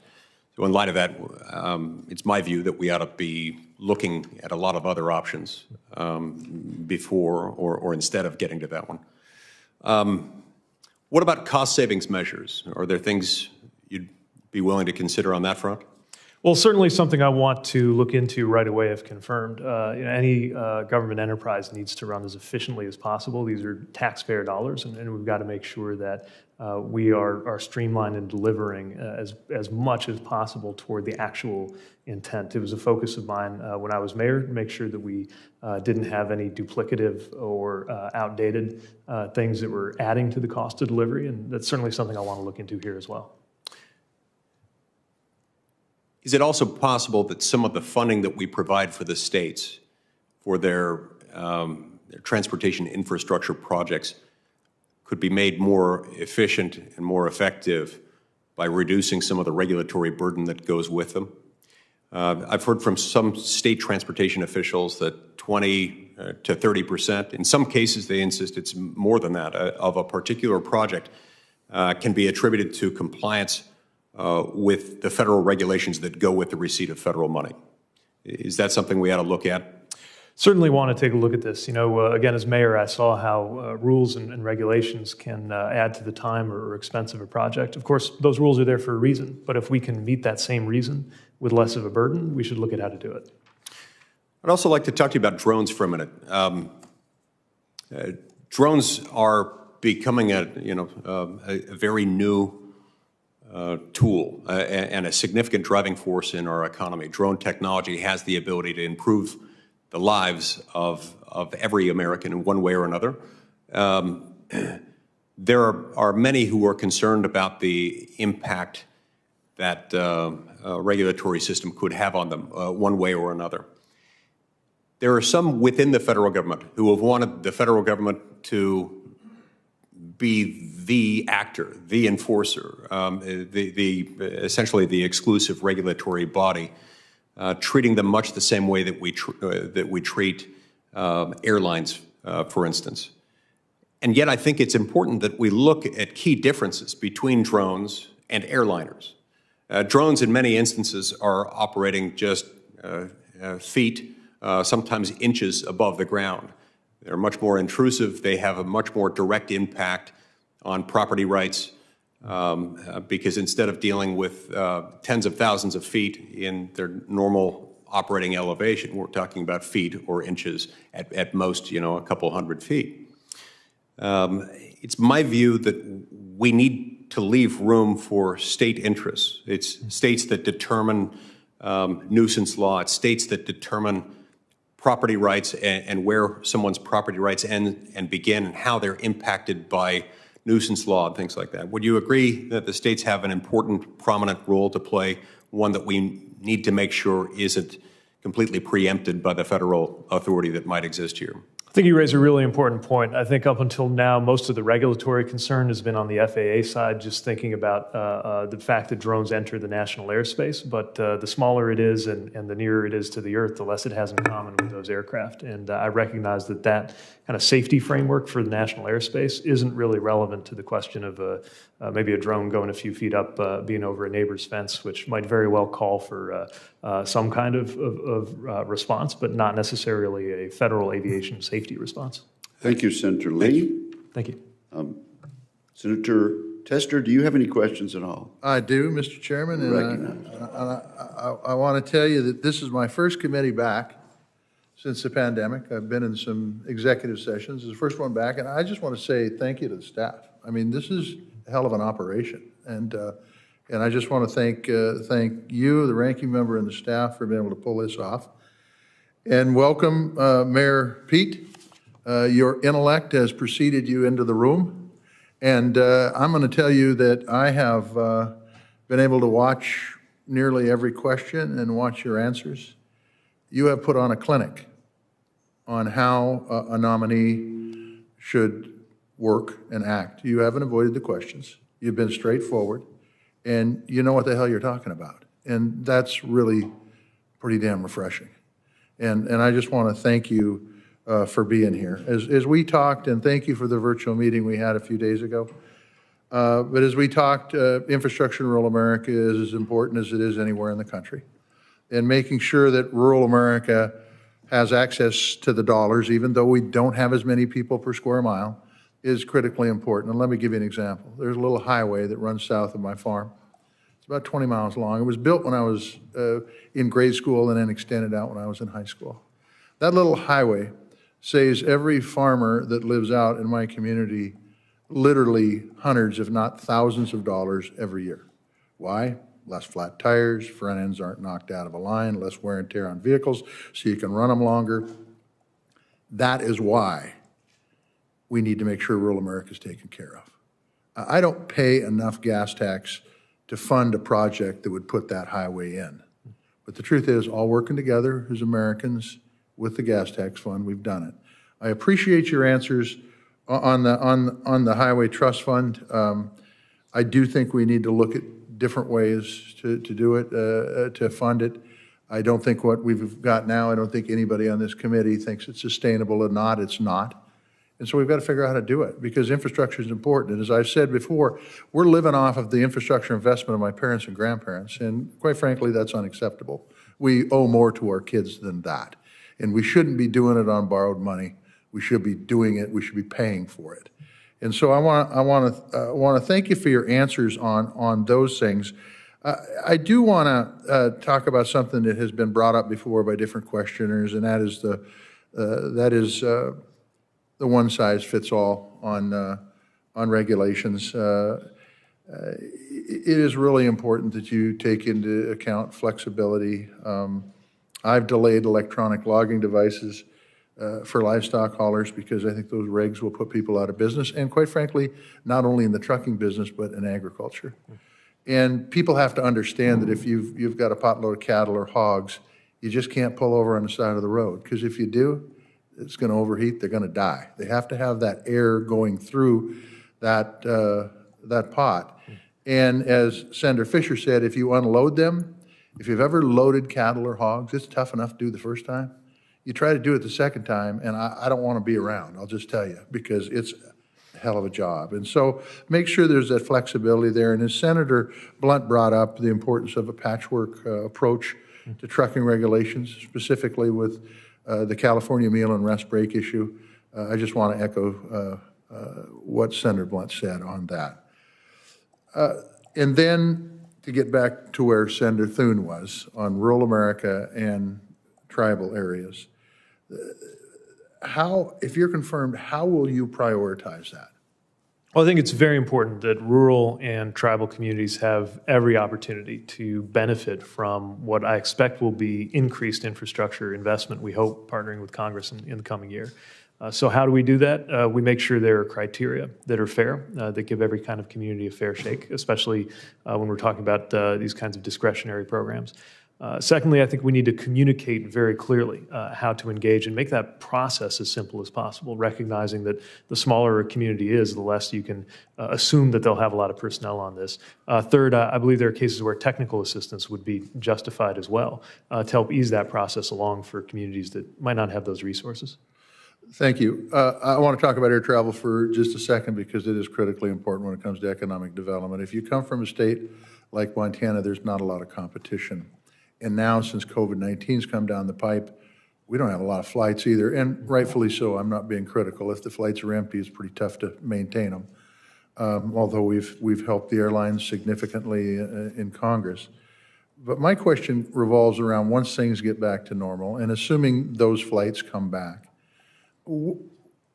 competition isn't, we've got a couple airlines, truthfully, and some of the airports have 3 airlines, but yeah, 3, maybe 4, okay? But it's not a competitive marketplace because we're a rural state. And so is there anything you think you could do as Secretary of Transportation to encourage more competition in the airline industry overall? Well, I know that there are responsibilities and authorities pertaining to the competitiveness of the airline industry, and I'm looking forward to getting a better understanding about how to mobilize them in this way, because I do think it's very important that communities of every size have that kind of competition and support. I can tell you when we were able to see another major carrier added to South Bend International Airport, which is small but mighty, made a big difference across the board. Yeah, absolutely. I'll just close with this. Thank you for being here. Thanks for putting your name in the hopper to be Secretary of Transportation. And for all the other nominees that are out there, you need to look at what's happened in the last 2 hours. You've done a nice job answering the questions, and I thank you for that. Thank you very much, Senator Tester. Senator Cruz. Thank you, Mr. Chairman. Mr. Buttigieg, congratulations on your nomination. Thank you. The Department of Transportation has responsibility for infrastructure, has a major role concerning jobs, and has responsibility for ensuring safety. I am hopeful that if you're confirmed your tenure, we will see material advances on all 3. I will say it was disconcerting to see yesterday, the first day of the Biden administration, straight out of the gate, President Biden announced that he was canceling the Keystone pipeline. That is a major infrastructure project. That is a project that right now today has 1,200 good-paying union jobs. And in 2021, the Keystone pipeline was scheduled to have more than 11,000 jobs, including 8,000 union jobs, for contracts worth $1.6 billion. And with the stroke of a pen, President Biden has told those 11,000 workers, those union workers, your jobs are gone. Mr. Buttigieg, what do you say to those workers whose jobs have just been eliminated by presidential edict?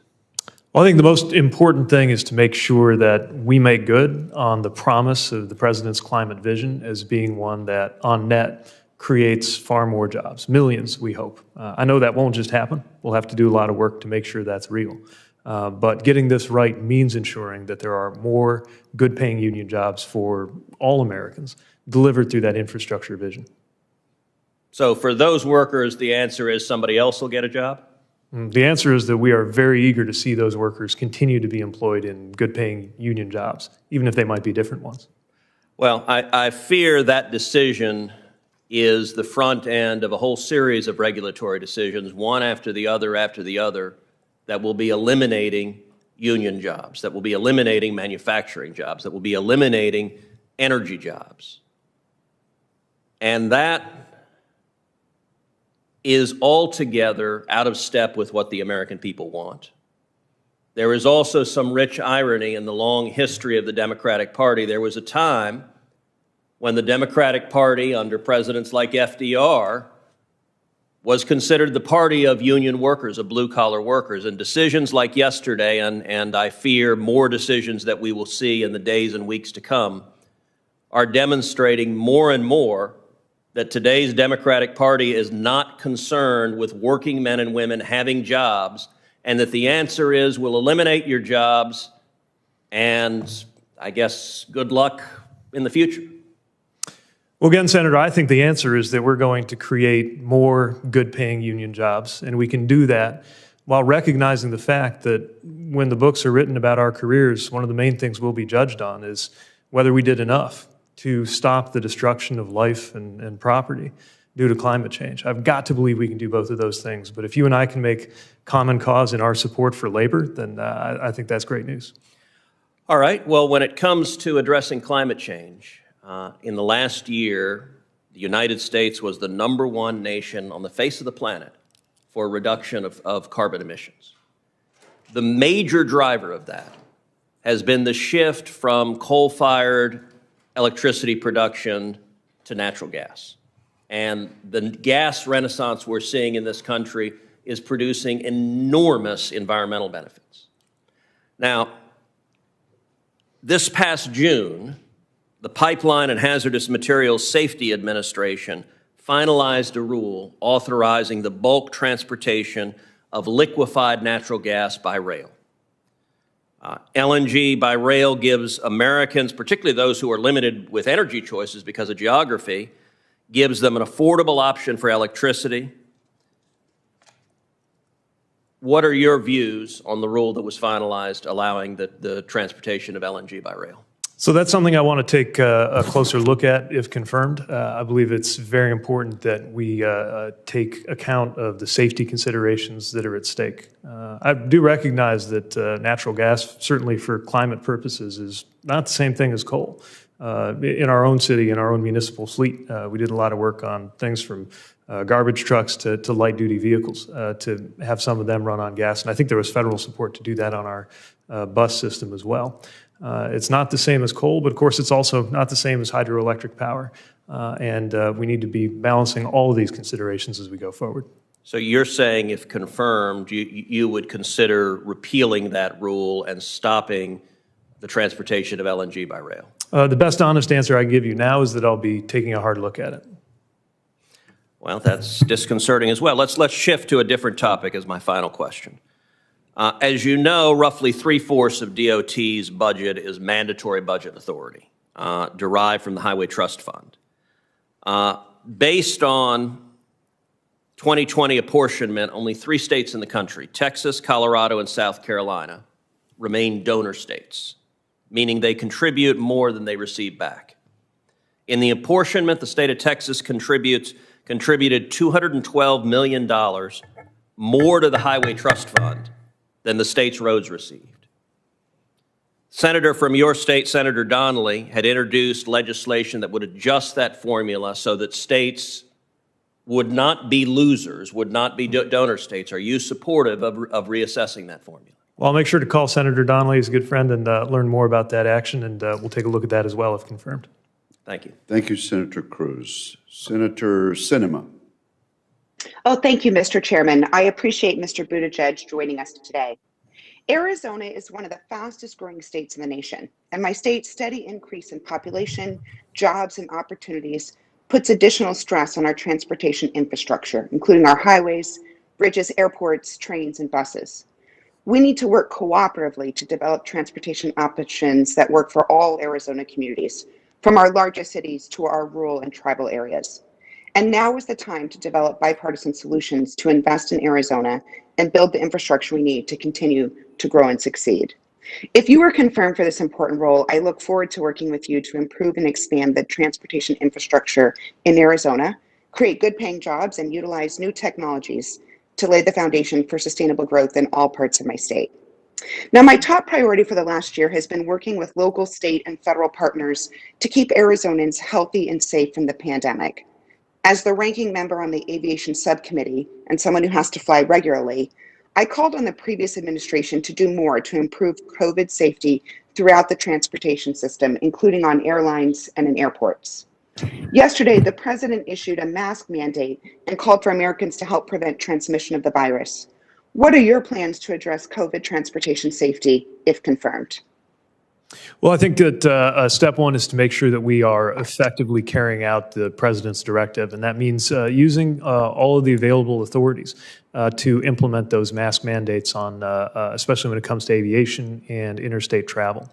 Where direct authorities don't exist, we'll want to make sure that we're supporting, for example, local transit agencies and those organizations that have sometimes been left to develop their own protocols, and support them as well in implementing mask mandates and anything needed in order to prevent the spread of the disease. Well, thank you. As you know, Arizona needs additional transportation infrastructure to support the growth throughout our state. One major project for Arizona is Interstate 11, which will run from the Mexican border to Phoenix through Las Vegas to northern Nevada. It will be an important link between two of the largest cities in the country. It'll increase regional trade and commerce with Mexico and Canada, and it will relieve congestion and air pollution in downtown Phoenix. So I'm asking for your commitment to learn about this important project for the Southwest and work with me to advance the I-11 if confirmed. I do look forward to learning more about the I-11 project and have heard from you and others in your region about how important this is economically and for the future of your states. I appreciate that. You know, the Phoenix metro's area's continued economic and population growth means that the region's public transit system must grow as well. We're the fifth largest city in the country, but our public transportation infrastructure lags behind many similarly sized cities. Last year, Valley Metro's light rail received a federal transit administration grant to build out the South Central extension, which will allow many lower income Arizonans to more easily travel downtown, to Arizona State University, and to Sky Harbor Airport. There's another Valley Metro light rail project under review at the department, which is the Northwest Extension Phase 2. It's a project that will extend public transit to growing neighborhoods northwest of downtown. So I ask again for your commitment to learn about this project and work with me to advance transit projects across the state that will allow for Arizona's sustainable growth. Absolutely. I look forward to it. Thanks. In the short time we have remaining, I want to talk about the 22 Native American tribes in Arizona. Each of our tribes has very specific and unique transportation needs. And I want to highlight the Tribal Transportation Program. It's part of the Federal Highway Administration. It works to address the transportation needs of tribal governments. And as you know, better transportation options contribute to the economic development of tribal communities. Last year, I worked with my Republican colleague on this committee, Senator Thune, to develop bipartisan legislation that bolsters the tribal transportation program and provides flexibility for tribes in Arizona. And I'm looking forward to continuing that work with Senator Thune and with you in your new position. So I'd ask you to just pay attention to this project and work with Senator Thune and I as we support tribal communities throughout Arizona and the country. I will. Very important to build up the right kind of visibility and connectivity with tribal nations, and I'd welcome the chance to work with you on that as well.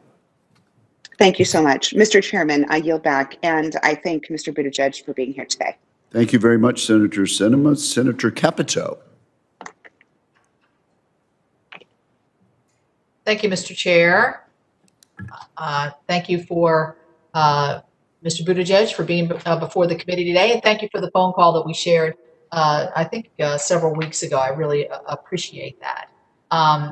As you know, I serve on Commerce, but I also serve on the EPW committee, which has quite a bit of jurisdiction in terms of transportation.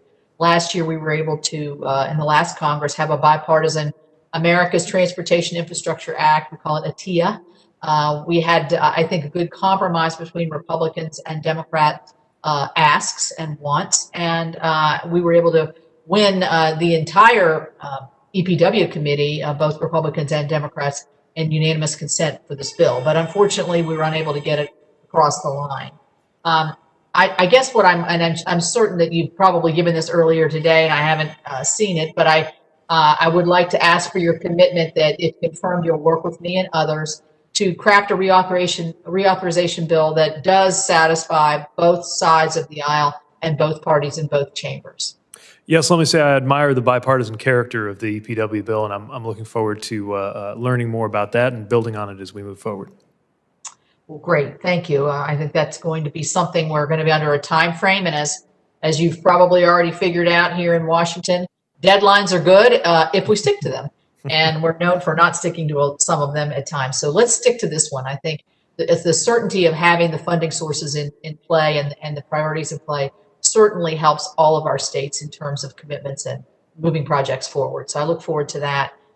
In October of 2020, Virgin Hyperloop announced the selection of West Virginia, and we were elated, as the new home for their Hyperloop certification center. It's an exciting new mode of transportation and has the potential to transform the way Americans travel. It's a high-speed rail, but this new mode of transportation, continuing to develop, it's sort of falling in between the different regulatory environments, and we want to make sure that we are balancing innovation with ensuring passenger safety, but also being able to move this along. I think it's going to be critical for our future. So would you commit to working with me to build on the work that has already been done to examine the proper regulatory framework for emerging technologies like Hyperloop? And I'm wondering if you have any perspective on that and other emerging technologies. Thank you. Yes, this reminds me of some of what we were discussing earlier when it comes to automated vehicles, and Hyperloop is another example where technology is being developed, industry is advancing, and we have to make sure the regulatory framework keeps up, both that it keeps up in terms of securing our safety and other goals, and that it keeps up in terms of making sure that these new technologies can flourish in a safe way. And so I'm eager to work with you on making sure that we do that, knowing all of the emerging technologies that are set to mature in the 2020s. Well, Secretary Chow, during her stewardship, created, with the help of Congress, a regulatory framework sort of so that people who are Virgin Hyperloop and others have a place to go to find out the answers. So I look forward to working with you and that entity to make sure that we're moving that along. I'm not going to ask you about how you're going to pay for the transportation bill, because if you had an answer for that, and all of us did, there's a lot of ideas out there, but it's not as easy as we all make it sound, is it? I don't think so. So I'm going to skip that one because I'm certain that you've been asked about that. I do want to talk about something else I mentioned to you, which is the completion of the Appalachian Highway development system that was conceived in the 60s to open up Appalachia. There is one very important project remaining in that, important to my state, Quarter H. It's moving towards completion, but it's still pretty rugged territory, and we need to have that commitment. So I would like to ask you to work with me to continue this commitment to see the completion of Quarter H as it moves through as the last phase of the Appalachian Development Highway System. So any comments you might want to make there? I certainly want to learn more about this important initiative, and yes, I recall you raising this in our prior conversation, and would welcome a chance to work with you on this. Well, when we complete it together, we'll ride those hills through the beautiful venues and sceneries of West Virginia, because it's going to be it's really going to open up a part of our state that will be able to benefit not just from tourism but economic development and other things. And after all, that's what transportation corridors are for, and so along with safety, I'm very, very excited about it. But thank you for being here. Congratulations on your nomination, and I look forward to seeing the next steps. Thank you. Likewise. Thank you very much, Senator Capito. Senator Rosen. Thank you, Mr. Chairman. And Mr. Buttigieg, thank you for being with us today, for your commitment to serving our nation. I really appreciated our very productive meeting. I look forward to learning more about your plans to invest in our nation's infrastructure, support Nevada's travel and tourism economy, and create all those new transportation infrastructure jobs that we need. And, you know, amidst a global pandemic that has really devastated our economy, I really urge this committee to facilitate a swift confirmation of Mr. Buttigieg so that he can immediately get to work on all the things that our colleagues on this committee have asked for our nation and their states as well. I want to build a little bit of, just briefly make a comment on what Senator Sinema said about I-11. Of course, Nevada and Arizona, we are the both fast-growing states out west, and we are not connected between Las Vegas and Phoenix. Our infrastructure just hasn't kept up with that explosive growth. So we need significant transportation investments, our new highway infrastructure, not just to repair the old highways. And that investment must include a new Interstate 11 that runs from the Mexican border through Phoenix and through Las Vegas up through the northern half of my state. It is extremely important. This remains one of the top infrastructure priorities, and I think it's one of the few remaining metropolitan areas that aren't connected directly by interstate. So I appreciate that you made a commitment to Senator Sinema on that, and we'll look to work together with the Arizona delegation and you to do that. But I want to build also on aviation, travel, and tourism. Nevada, travel and tourism, of course, are the lifeblood of our economy. Our airports, well, they're the gateway to our great state. Millions of domestic, international tourists and business travelers. And in 2019 alone, just one of our airports saw over 50 million passengers, generated $35 billion in economic output, supported over 250,000 jobs, and was responsible of 18% of our region's gross domestic product. That's why economic slowdown has been so devastating. And so the travel slowdown, of course, it's meant job losses, not only at our amazing hotels and casinos, our convention halls, but at the airports themselves, from gate agents, concessionaires, all the related small businesses that support all of that. And in order to fully recover from the pandemic, we have to work on economic growth and invest in our aviation, airports, and tourism generally. So I'm hoping that you'll commit to working with me to ensure that the Biden administration's infrastructure package will invest in our nation's airports, and that future COVID relief packages continue to support airports, their small concessions, and small businesses. I'd look forward to it. One of the best parts of campaigning in your state was getting to know the extraordinary workers. I know how much they have been impacted by what's happened, and you have my commitment to work together to support them. And of course, we don't have all those businesses without the great travelers that come to our wonderful, especially Southern Nevada, for the Las Vegas Convention Center. And so we need to work on policies that are going to increase the confidence in the traveling public, in business, that we can have conventions, that they can go on vacation. And so how do you think that you're going to work on trying to build some of this confidence back in our aviation safety after the pandemic and promote our tourism economy? Well, the most important thing, I think, is a perception and a reality of safety in air travel. And the idea of safety in air travel had one kind of meaning a year ago. It's taken on additional meaning now in the context of the pandemic. It's one of the reasons why I think executive action on mask mandates is so important. And we should do everything else that we can to make sure that passengers know that they'll have a safe experience, which has always been the mission of the FAA and the DOT, but of course now has taken on new meaning in the COVID era. No, thank you. I appreciate that. I think I have time for one more question. So I want to talk about something that we discussed a little bit, which is Yucca Mountain and nuclear waste disposal. And, you know, Nevadans, we just refuse to let our state be the nation's nuclear dumping ground. For 30 years, we've opposed Yucca Mountain nuclear waste disposal project, in part because it would require transporting nearly 9,500 rail casks in 2,800 trains and 2,650 trucks across the country to Nevada. This is a major transportation crisis waiting to happen. It puts major metropolitan areas in 44 states, their freeways and their railways at risk, millions of Americans. It will require 300 miles of new railroad and take over 50 years at 3 loads per week by truck or by train to move all this nuclear waste. So it's a huge expense, it's a huge risk, and we have an aging rail system. And consistent shipments of these heavy casts are just going to cause wear and tear, let alone the safety and some of the bottlenecks. If you go by train, you have to go through the same 4 major metropolitan areas 3 times a week for 50 years with spent nuclear waste.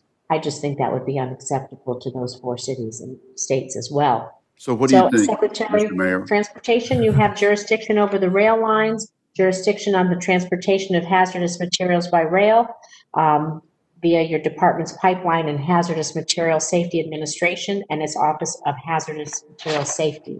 So with that in mind, given the safety concerns, the economic concerns, and that the fact that Nevada has never consented to this project, will you commit to opposing dangerous shipments to Yucca Mountain? I'm committed to making sure that there are solutions that everybody believes in, and I share the concerns that you've raised, not just from the Nevada perspective, but all across the route.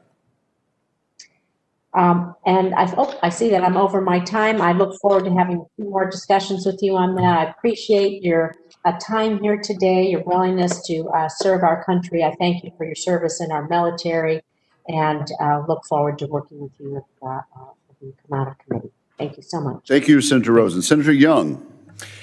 Thank you, Mr. Chairman. Good to see you again, Mayor.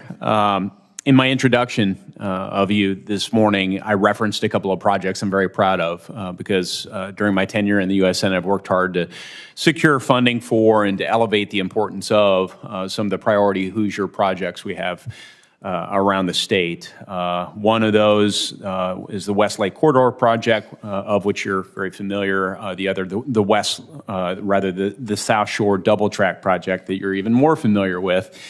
We have received a combined $500 million in funding. As we look forward, as you look forward, we're looking at 2 major projects, Interstate 69, you're familiar with that, and the Ohio River crossing from Evansville over to Henderson, Kentucky. Would you commit to working with me to try and see those projects to fruition and identify funding streams in conjunction with an infrastructure bill? Very much look forward to working with you on that. Okay. And do you think you might visit the state of Indiana? And safe to say I'll turn up there from time to time. Okay, great. Well, I'll consider that a formal invitation to come back home, right? Sounds good. So one of the things we discussed on the phone as we were discussing your nomination some days ago was stretching each federal dollar a little bit further and identifying ways to do that. And we want to balance some equities and public policy considerations here, and I know that's something both of us take very seriously. But the permitting and review process I know can be frustrating to state stakeholders, to local stakeholders, and probably even to some federal officials in the building from time to time. As we look at ways to improve infrastructure, will you commit to working with Congress to identify ways to streamline, in a responsible fashion, the federal permitting and review process in order to expedite safe project delivery of key infrastructure projects? I think we should take every opportunity to make sure that these processes are efficient, that as much as is possibly doable, consistent, of course, with those safety and environmental goals, that they are speedy, that they're not duplicative, and I'd welcome ways to work on that together. Okay.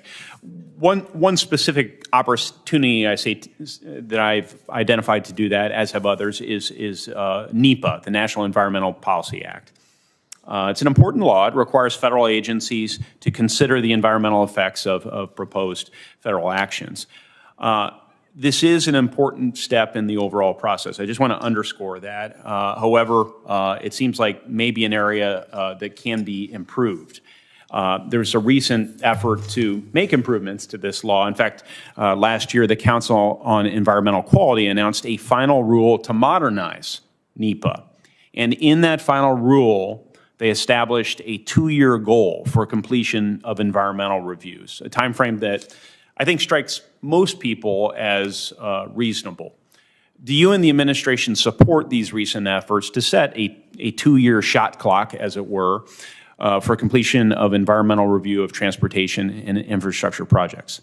So NEPA is certainly something I encountered as mayor. It came into play, of course, on that South Shore project. And I'm aware of this adjustment that's been made, but want to learn a little bit more about it. I know it'll be on the agenda for CEQ, and we'll make sure to be at the table when that's being discussed. Okay. We'll continue to work with you, with your indulgence, on that effort, because it's something that strikes me as a real opportunity to get more on-time delivery and to stretch those dollars a little bit further, as our constituents would like us to do. I know funding is what so much of this comes down to, as we discussed in our conversation. We're going to have to work together, Congress and the administration, on identifying proper funding mechanisms. One way that we might leverage each federal dollar a bit more is by adopting something that's been done in previous infrastructure proposals, the so-called incentives program. This incentivizes state and local governments, perhaps regional entities as well, to establish significant new non-federal revenue streams dedicated to infrastructure projects. What are your thoughts on the multiplier effect that an incentive program could create by encouraging states to follow Indiana's lead, frankly, and establish dedicated new revenue streams for state infrastructure projects? I think that it's really important to consider that multiplier effect. A well-crafted program can leverage dollars to do a lot more. As you point to, we saw a lot of that in Indiana, and my region benefited. And I think it's likely, as we see the scope and scale of the hoped-for infrastructure work to happen this year, that we'll have an opportunity to contemplate new policy design on how to get that out the door. Do you anticipate any counterpoints or counter-arguments to adoption of an incentives program? I'd want to make sure that it's crafted in the right way, because I've found that anytime I think something's a no-brainer, somebody will raise a concern. But certainly in principle, that idea of leveraging dollars to get more bang for your buck is one I enthusiastically embrace. Well, we too have shot clocks. Mine's only 5 minutes, and I'm already 30 seconds over. So I'll look forward to continuing this conversation and supporting your confirmation. Thank you. Thank you. Thank you very much, Senator Young. Mr. Buttigieg, in terms of stretching local dollars, one thing we've found in past eras where interest rates were dropping is that the use of advanced refunding techniques allowed state and local governments to refinance at lower interest rates while still holding harmless the holders of the bonds. Are you familiar with this proposal, and do you agree that this is one way to provide additional financing tools for state and local?